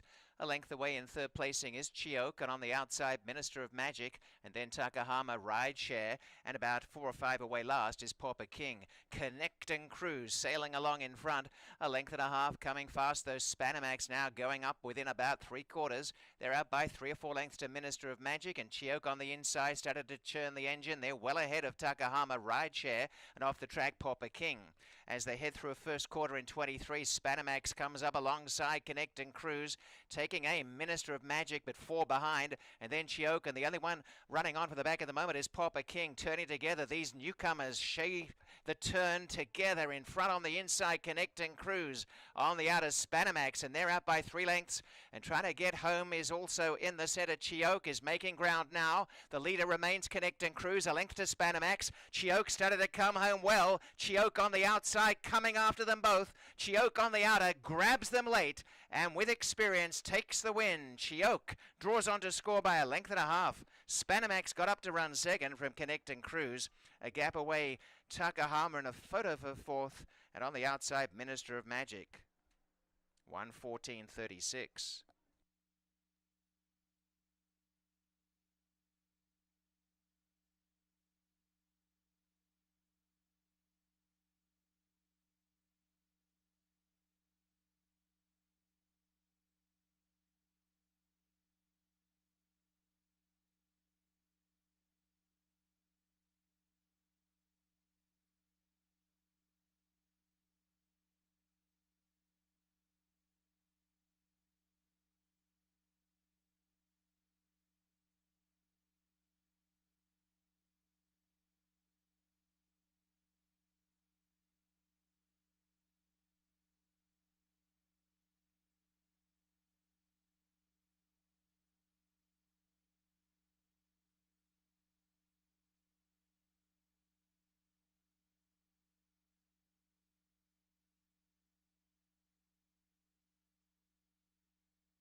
Numbers are 4, 8, 5, 7. The winner is 4 Chioke over 8 Spanamax, 5 Connect and Cruise third, and number 7 Minister of Magic has run fourth.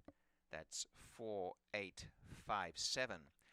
Opening quarter in 23 flat, the half mile 47 and 1 and 5/8 in 1 minute and 2/5. The race time is 1:14:36 for 6 furlongs.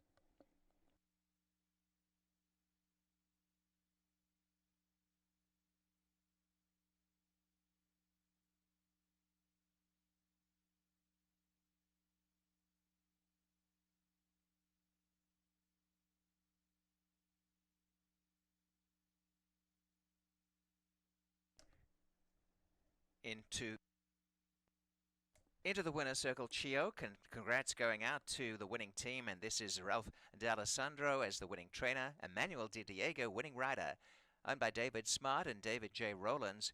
And the most experienced horse coming out on top there, Chioke, in what was a breakthrough win by Global Campaign. This 2-year-old chestnut gelding from Golden Missile Dam, Mistletoe Kiss, was bred by part owner Dr. David Smart in New York.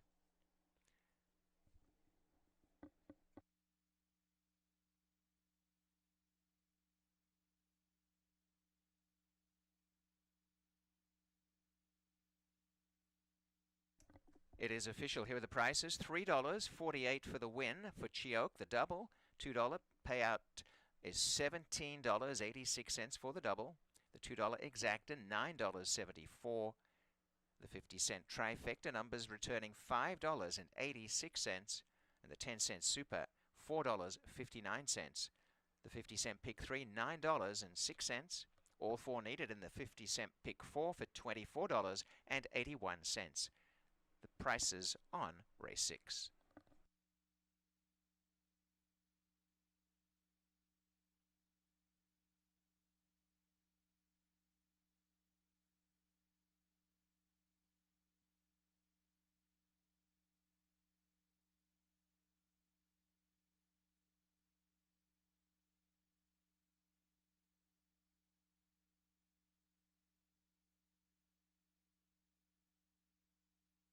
Looking ahead now to the upcoming 7th race, and there's an added work for the 1, and that is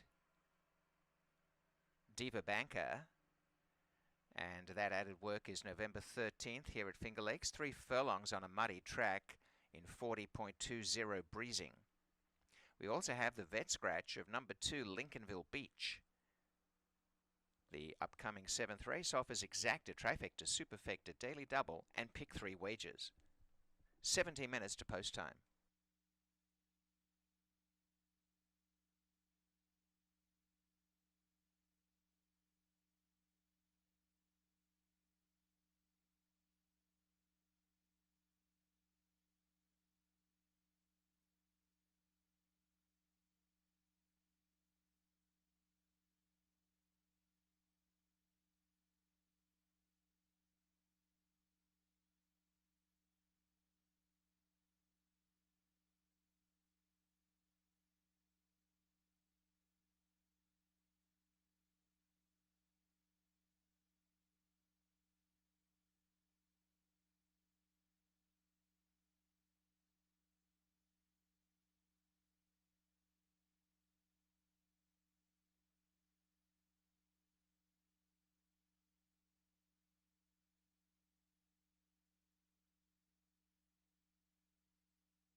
Okay, we're getting ready for race number 7. Money really showed on Chioke, who had more experience than the rest of them in a sense. Had 5 career starts.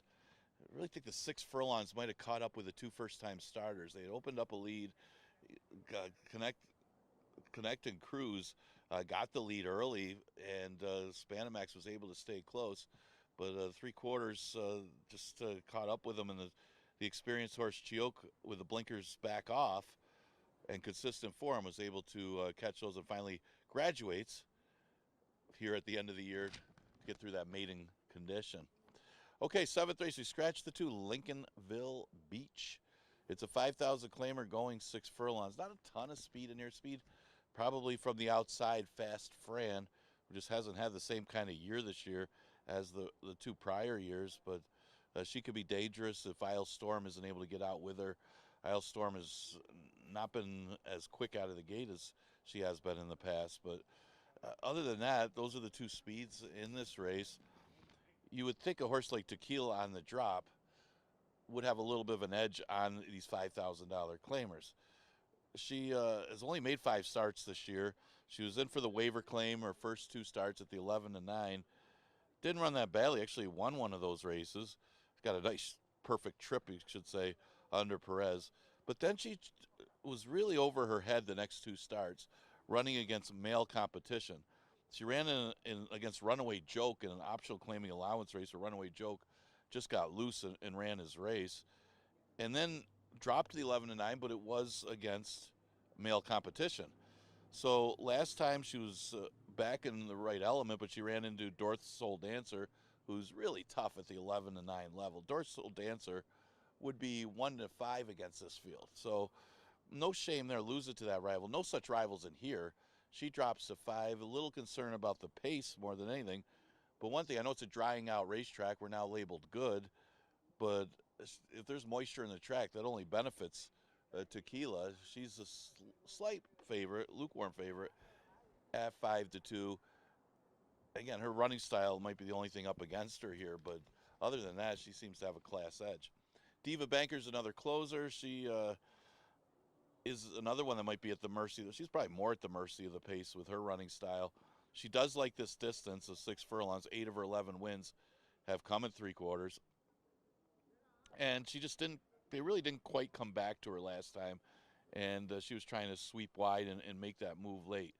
She always makes that late rally, but they got to come back to her at the same time. And they just haven't this year for her to get the win. But you notice the overall record. She's got the 1 win this year, but 6 times in the money in the 9 starts. Then you look at last year, 8 times in the money with no wins of 14 starts. So she's kind of an underneath type horse unless they go quick up front. Then she can pick them up. Which probably got to be a horse you got to use when you look at top 3. Jackson Avenue, same thing. She's a closer. She's got to hope Isle Storm and Fast Fran back up, and there's a good chance that they do. So she's another one to consider using. Gringotts, how good is Gringotts right now? That's the question. Gringotts beat easier. I mean, she got a nice confidence builder when she dropped all the way down below bottom to 4,000. It was much the best in there, and she was expected to win like that. But it was almost like she became sharper after that race. She ran a good race behind stablemate Light Thoughts over a speed-favoring racetrack that Light Thoughts was able to get the jump on her. Again, it was the same trainer, Nurko Huertas, and Light Thoughts was pretty good in the condition too. But then Gringotts herself, she stepped up and ran well against the 11 and 9s, and it was a good field that she beat. I was actually surprised that she won that race, but it only shows that she's at her best right now at the end of the year, and she drops back down to 5,000.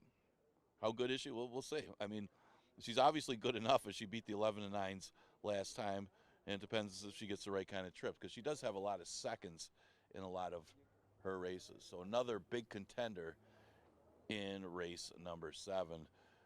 Okay, we have 9 today, so this is the last pick 3 starting here. Exacta Tri, Super, and Daily Double offered. Again, scratch the 2, Lincolnville Beach.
It is the call to post as they head out for the 7th race on our program.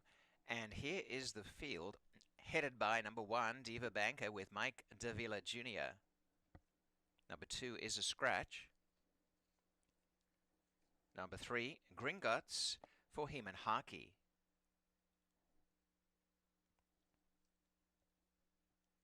Louis Perez on 4, Tequila.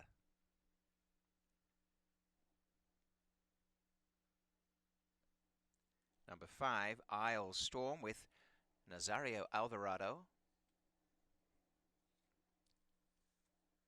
6, Jackson Avenue with Oscar Gomez.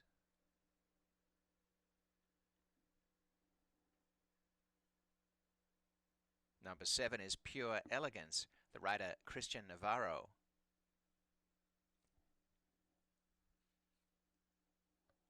And 8, Fast Fran for Jeremias Flores as they head to the start, race 7.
Fillies and mares are lining up for the start. 7th race on the program, and the first along is Diva Banker. Down to the inside gate as they are being called in. And the favourite at the moment at 3-2 is Tequila. Gringotts is coming up. And it is the turn of Tequila into gate 4. Isle Storm is next. Headed across is Jackson Avenue.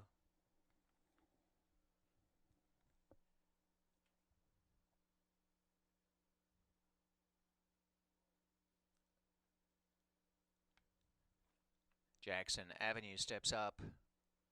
2 back, Pure Elegance.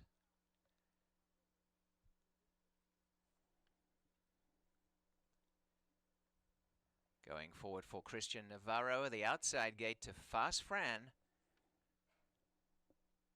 Stand by for a start. And they are set to run. Off they race. And awkwardly out at the back was Isle Storm. Bobble to break is about 6 behind, and getting the best of the start is Fast Fran, and dashing out to live up to the name. And Fast Fran, no trouble whatsoever to go toward the rail and lead by 4 lengths.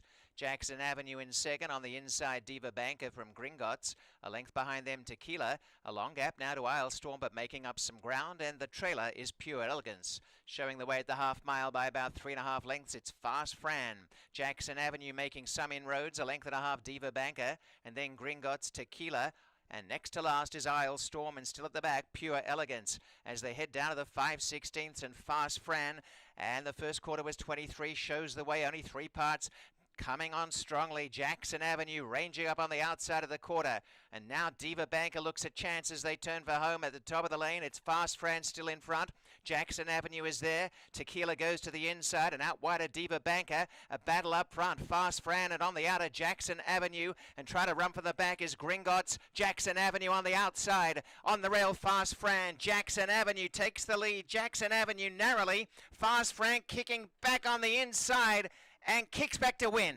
Fast Fran from Jackson Avenue, Gringotts and Tequila in a blanket finish, 1:13.05.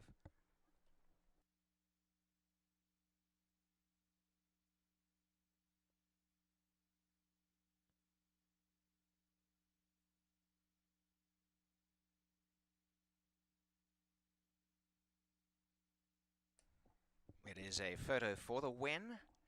And the opening quarter was 23 flat, the half a mile 46 and 4, 3/4 or 5/8, 59 and 2. The final time 1:13.05, and it is a photo for the win.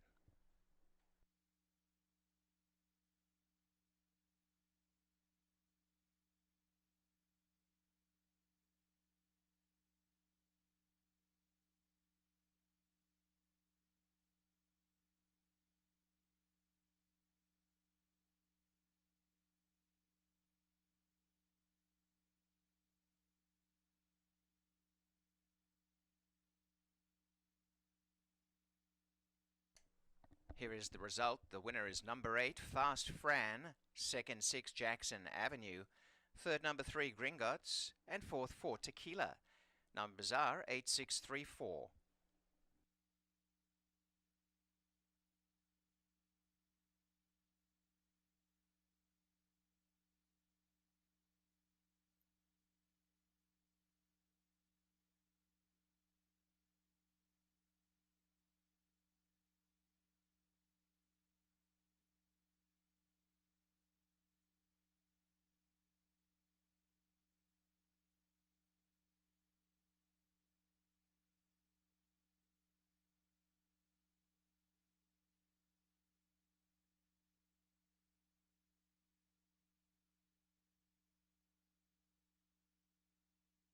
And a gutsy win here by Fast Fran, taking honours for the team of Richard Schaefer and Jeremias Flores, winning rider, owned by Richard Schaefer and Pam Dykeman. And Fast Fran going on to a 15th career victory, this 8-year-old chestnut mare, who is by Alpha from Smart Eyes, bred in New York by the team of Laurel Least and Dr. William Wilmot.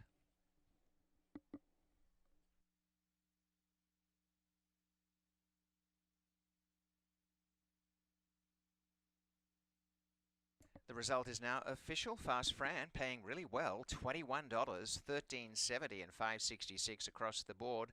The $2 double, $31.04. $2 exacta, $186.04. If you had that 50-cent trifecta, $220.57. The 10-cent super, $139.65. They're the payouts on the 7th race.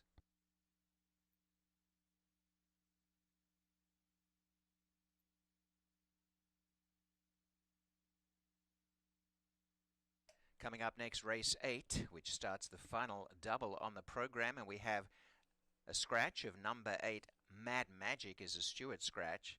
There's an added work for number 2, Dates Freedom, and that's the 13th of November here at Finger Lakes, covered a half a mile on a muddy track in 54:30 breezing.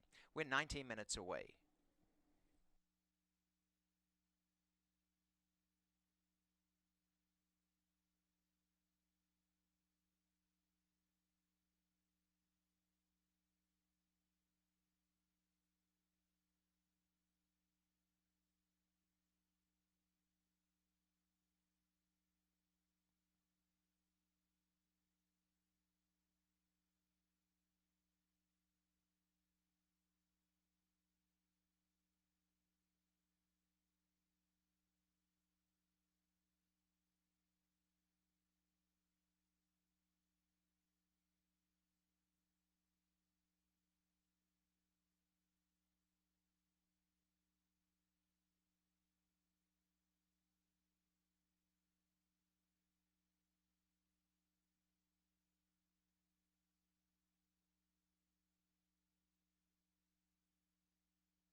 Okay, eighth race upcoming. 2 races left on this Tuesday card.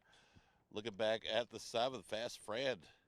Yeah, she doesn't have the same kind of year, but she was able to dig in and win that one. Little help by the poor start of Isle Storm. Kind of gave her an easier lead.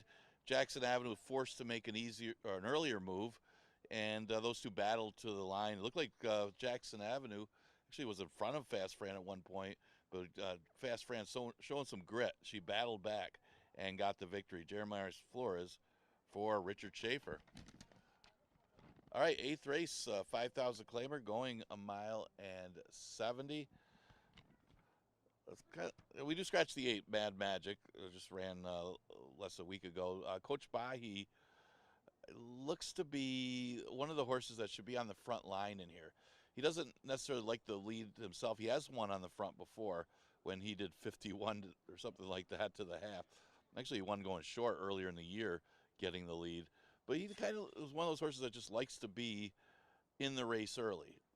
Doesn't mind an off track, obviously, as he's been in the top 2 8 out of 17 times. But there's not a lot of speed in here. Maddie's Express will probably be able to hold the rail and be inside of Coach Bahi, so he could be right outside of that one early, and the two of them could go relatively slow in here. And I think the big thing is the drop in class to 5,000 for Coach Bahi. If he runs his race, he's going to be a tough customer in this spot. The 2 is Dates Freedom. He hasn't had the greatest of trips the last couple races. I mean, the race against Mr. Einstein just shot out there and kept going. Front speed got pretty good late there, and Dates Freedom just never got into the race and was kind of chasing wide from there. Made a nice move last time after Coach Bahi, but Coach Bahi kind of got the better of the trips, got first run, and Dates Freedom came up a little bit short on a sloppy track. So 2 straight sloppy tracks for Dates Freedom. Well, that's an advantage for Coach Bahi over him last time. So now we got a drying out racetrack. He should be able to get a nice trip from that 2-post, and he's another one that, yeah, he's 6-1. He does not deserve to be 6-1. This is a horse that's should be a strong player in race number 8. The 4 is Big Rich. Big Rich was facing tougher. Like Dates Freedom and Coach Bahi, they dropped last time to 5. This time, Big Rich is the one last time Big Rich was the one that dropped to 5, and he responded with a victory on the drop. So he's certainly capable of coming back here as he stays at 5,000. This one, an open race, so that one was a condition, but he was running in those 11 and 9s before dropping last time. Obviously, a little tougher 5,000 today being open, and you got those couple drop downs in here, Dates Freedom and Coach Bahi, but other than that, his last race is good enough to put him right there. Now, Raw Courage is the tricky one to read here because not that long ago, we're talking about late summer, early fall, this horse was going good. He won 2 in a row.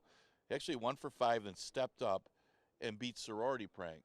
Sorority Prank ran well earlier today. I think he ran 2nd. But that was when Sorority Prank was really good. And Raw Courage, I mean, he did take advantage of a 47.5, but he beat a really good field in that state bred allowance race that he won. He just hasn't run the same race since. Again, that Mr. Einstein race, I don't know if you want to count that against a couple of the horses in here because Mr. Einstein just shot out there and took advantage of the situation. He did finish behind Coach Bahi, and then last race was never around. So, but his off-track races, at least recently, are better than his fast-track races. He's just a tricky horse to read because he's so inconsistent. His best race, obviously, puts him right there against these horses, but his last race does not. So which Raw Courage are we going to see today? If he does run his better race, you got to figure he's going to be around at the end. And Raw Courage, a decent long shot to consider using because if you get the good Raw Courage, you might have a chance to win race number 8. I do lean towards Coach Bahi on the drop, though. I think the horse is dropping off of a win, so you got to think he's going to be very formidable in this $5,000 spot. Exacta Tri Super and Daily Double, the final double of the card, starts with race number 8.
It is the call to post for the upcoming 8th race, where the scratch is number 8, Mad Magic, and leading the post parade, number 1, Maddie's Express with Christian Navarro.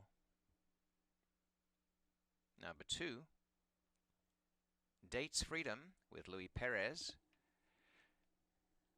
Trap the Dream is number 3, Windy Lee Farm. Colours for Andre Worry. Number 4 is Big Rich for Kaibakoa.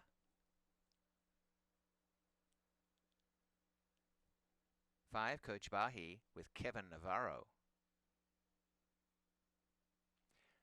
Number 6, Saratoga Kisses, Joel Cruz. And 7, Raw Courage. The rider is J.M. Rohina. Number 8 is a scratch, and they'll head to the 1 mile and 70 yards for the start of race 8.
On post time being called forward to the gate. This race, the 8th of the day. They're going 1 mile and 70 yards and down to the inside. Maddie's Express has gone up.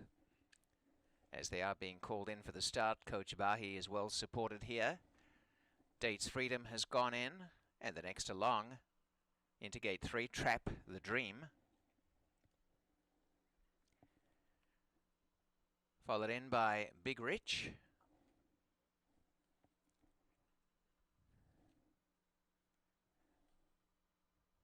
Coach Bahi. Out deeper is Saratoga Kisses. And to the outside gate is Raw Courage. Stand by for a start. Set to run, and they're off, and a very nice break on the inside for Maddie's Express. Wants that lead coming up on the outside. Coach Bahi began well, and splitting them is Dates Freedom as they go into the turn. Saratoga Kisses just behind as they take the turn on the inside. Trap the Dream. Between runners is Big Rich, and flanked wide is Raw Courage. Little between, first to last. Out in front, Maddie's Express on the inside, about a long neck. Up in second, Dates Freedom, and one away in third on the outside of them is Coach Bahi. A length and a half to Big Rich in fourth, a similar margin Raw Courage. Trap the Dream is second last, and last Saratoga Kisses. About 6 lengths first to last, the opening quarter, 24 and 1, and out in front, Maddie's Express. About a length and a quarter. In second, Dates Freedom. Covering ground, Coach Bahi in third, but is up on the outside within a half behind. Another 2 to Big Rich, and up the inside goes Trap the Dream. Raw Courage is second last, and 3 away last, Saratoga Kisses. They run inside the half mile, and now line of 3 of them. Coming up in the centre, Dates Freedom and Coach Bahi 3 wide to test Maddie's Express, and they've gone to the front narrowly. About 3 away, Big Rich. Running up the inside, Trap the Dream, and then came second last, Raw Courage, as they come down inside the 5/16ths, and the new leader, Coach Bahi, took over from Dates Freedom. Big Rich is winding up well on the outside. Maddie's Express can't go on, and hooking deep, Trap the Dream, and Raw Courage coming into it. Many chances, top of the stretch, and Big Rich ranging up on the outside of Coach Bahi, and Raw Courage splitting horses near the inside, and right out wide of the track, Trap the Dream. 5 across the track, and it's Raw Courage and Coach Bahi stride to stride. Raw Courage in front. Raw Courage on the inside from Coach Bahi down to the wire, and Raw Courage, plenty of courage. Raw Courage the winner, a length. Coach Bahi second, Trap the Dream third, and Big Rich was fourth, and the time 1:45.15.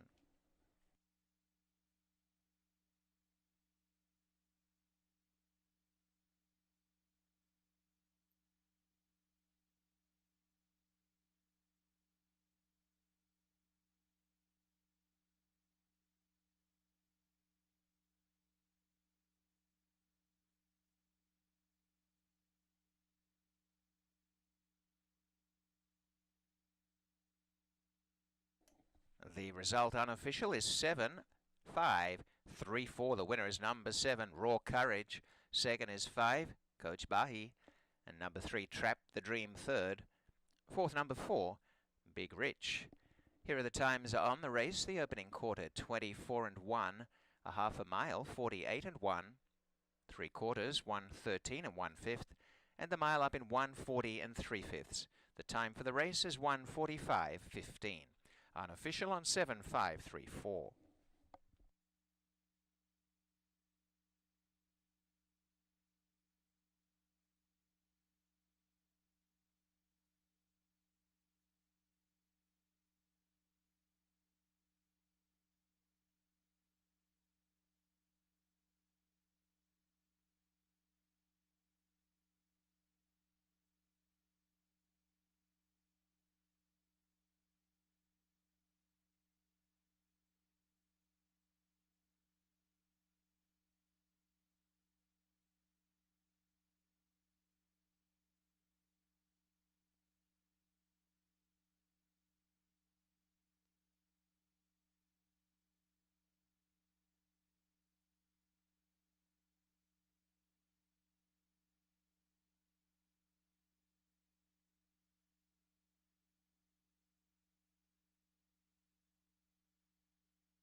In the winner's circle, it is Raw Courage. This is a 6th career success for Raw Courage, who's a 6-year-old, a big gelding by declaration of war from Shayna Lady. And Adil Khan is the winning owner and trainer. J.M. Rohina, winning rider. And Raw Courage, bred by Parkland Thoroughbreds in New York, going on to a nice win at a good price. Here are the official prices. Number 7, Raw Courage, $17.08 to win. The $2 double, $287.86. $2 exacta, $58.94.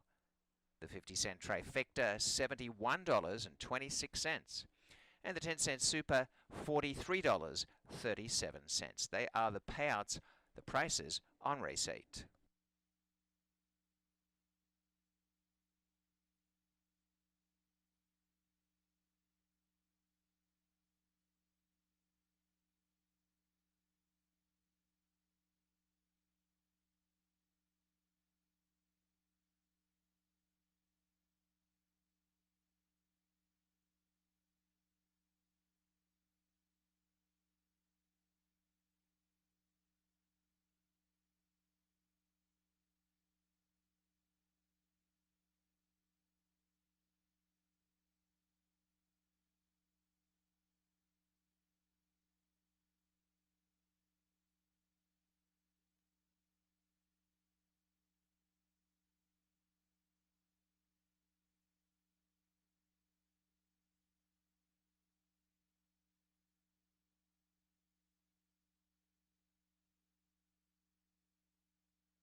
Let's check the changes. Race 9, there are a few scratches here. Take out race 9. Number 1, Z Wildcat is a vet scratch.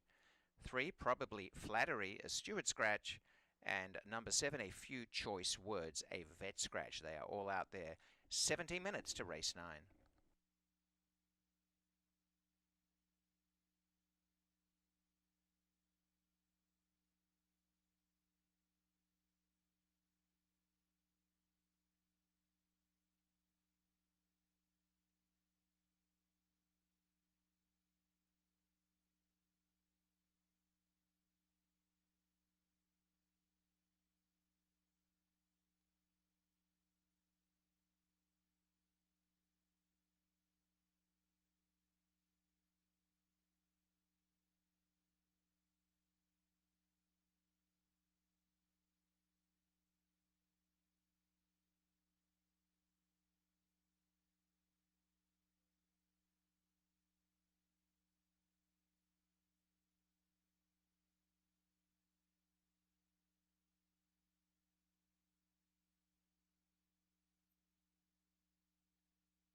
All right, we're getting ready to run the final race of this Tuesday card. I mean, we only got 4 days of live racing left of the 2025 meet. Hope you join us for these last few days. Tomorrow, 12:10, Monday through Wednesday for closing week. We go right up until the day before Thanksgiving. Man, that should be a lot of fun that last week. A chance to make some money. Well, we're drawing today for Tuesday of next week. Tomorrow we will be drawing for the final day. So kind of keep an eye on the entries. A lot of fun. We'll be running the 12:10 first post all 4 of those last 4 days. Jackie Davis and I will be going over the cards at 11:40 each racing day.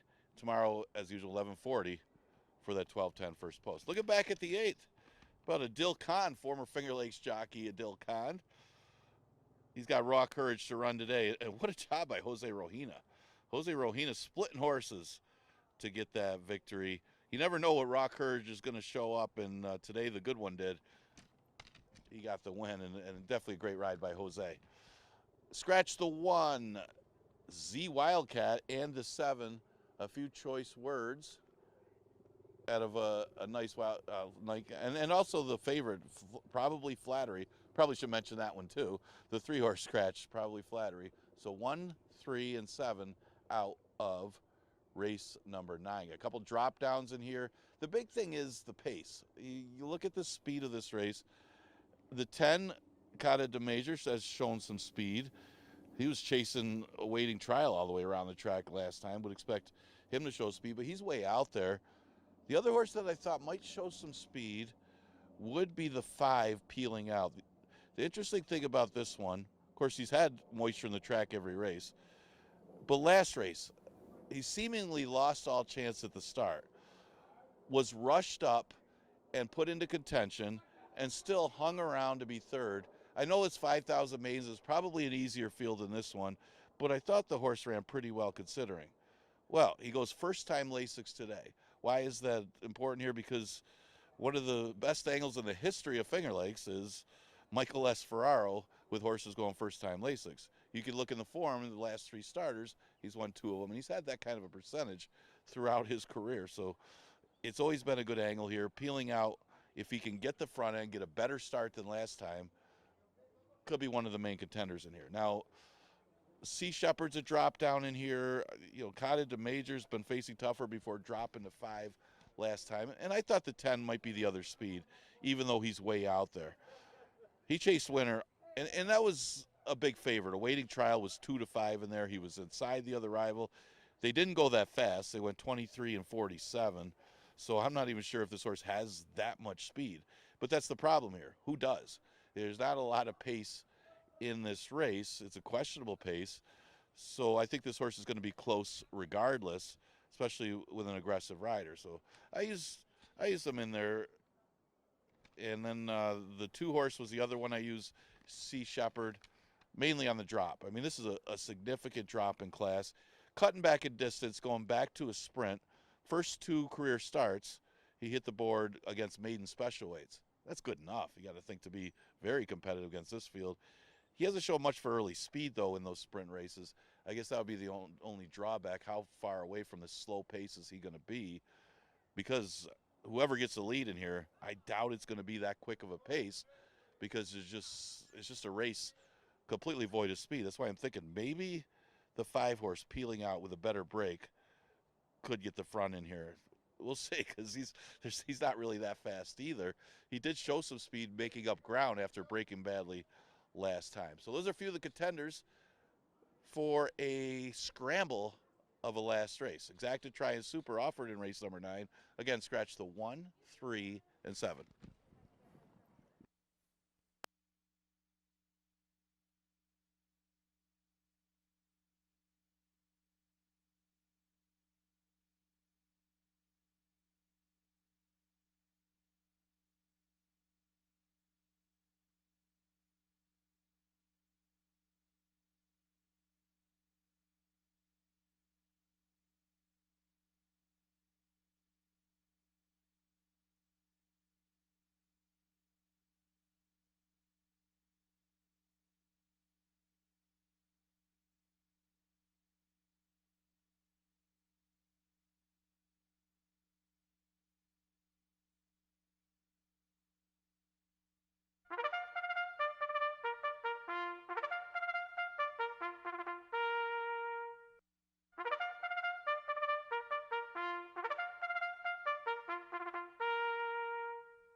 is the call to post for the 9th and final race today, and here is the field with the 1 a scratch is led in the post braid by number 2 Sea Shepherd with Christian Navarro. 3 is also out, so we go next to horse number 4.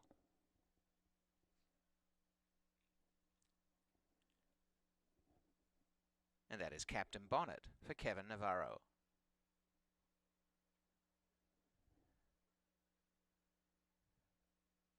Number 5, Peeling Out, Luis Pena. 6, Roll of the Soul, the rider Heman Haki. 7 is out. Number 8, New York Doctor with John Berrios. 9, Chicago Charlie, the rider is Mike Davila Jr.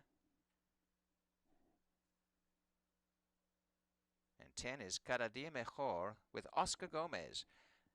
This final race offers exacta trifecta superfecta wagers. They're headed to the 5 1/2 furlongs for the start of the nightcap.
At the 5 1/2 furlongs, this field is being called up. Race number 9 sees the inside gate to Sea Shepherd as they are on the move now. And this is the final race on today's program, back with 9 for tomorrow. Going in is Captain Bonnet. Next along is the Chestnut Peeling Out.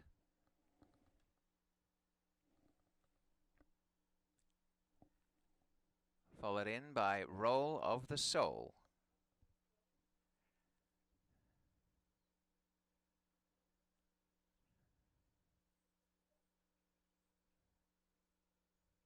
The next to load is New York Doctor. And there are 2 back. Chicago Charlie, who comes up. And to the outside gate is Cada Dia Mejor, and they'll be on their way. Stand by for a start. Set to run, off they race. Cada Dia Mejor won the break. Right through in the center, though, it is Roll of the Soul, who began sharply, and taking over narrowly is Captain Bonnet on their inside. Length to Sea Shepherd, and peeling out, going up to share 4th spot.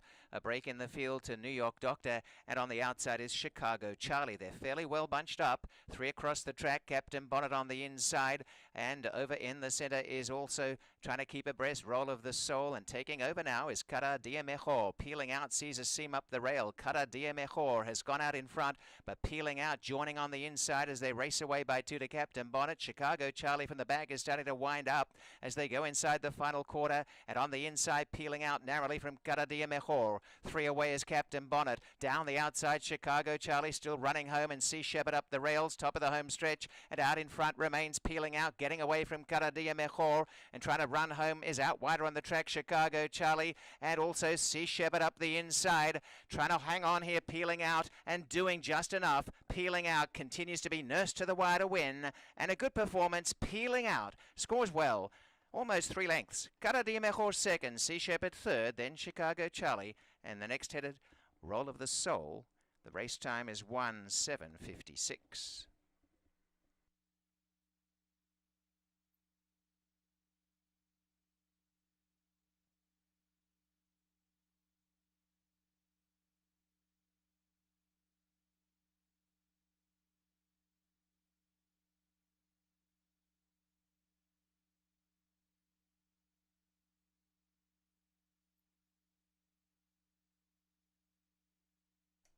The unofficial result, the winner is 5, Peeling Out. Second is 10, Cada Dia Mejor. 2/3, Sea Shepherd. And number 9, Chicago Charlie, has run 4th. That is 5:10:29. The opening quarter, 22 and 4. They ran a half mile, 47 flat, and 5/8, 1 minute and 2/5. The final time, the race time, 1:7:56. 5:10:29 unofficial.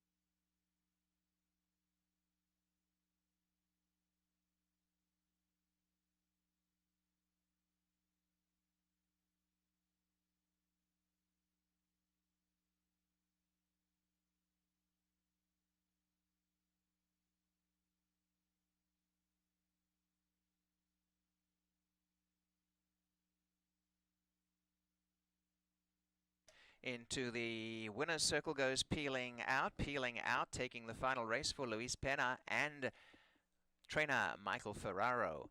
Rebecca Gale Janocki is the winning owner. And it is success here for Peeling Out in a 4th lifetime start by Freud from It Could Be Sunshine. Bred by Rebecca Zanocki in New York. The Chestnut Gelding paying $4.60 for the win was popular. The final double $59.58.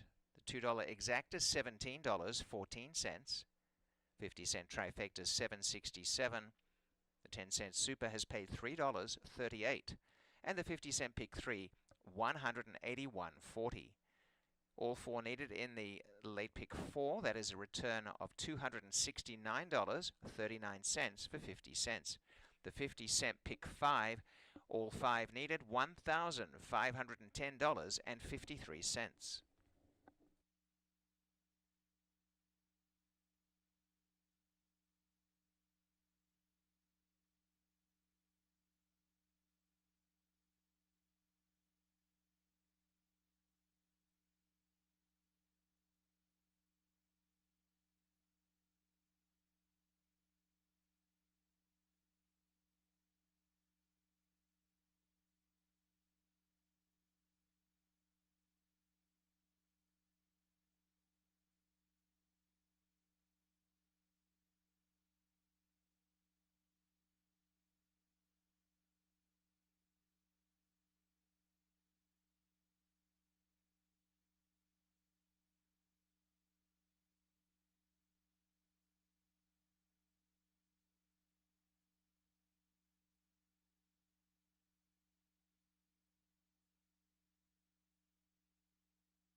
And so that is the finish order for the final race. That concludes our program today at Finger Lakes. Thanks for following the races today, and we look forward to a 9-race program tomorrow.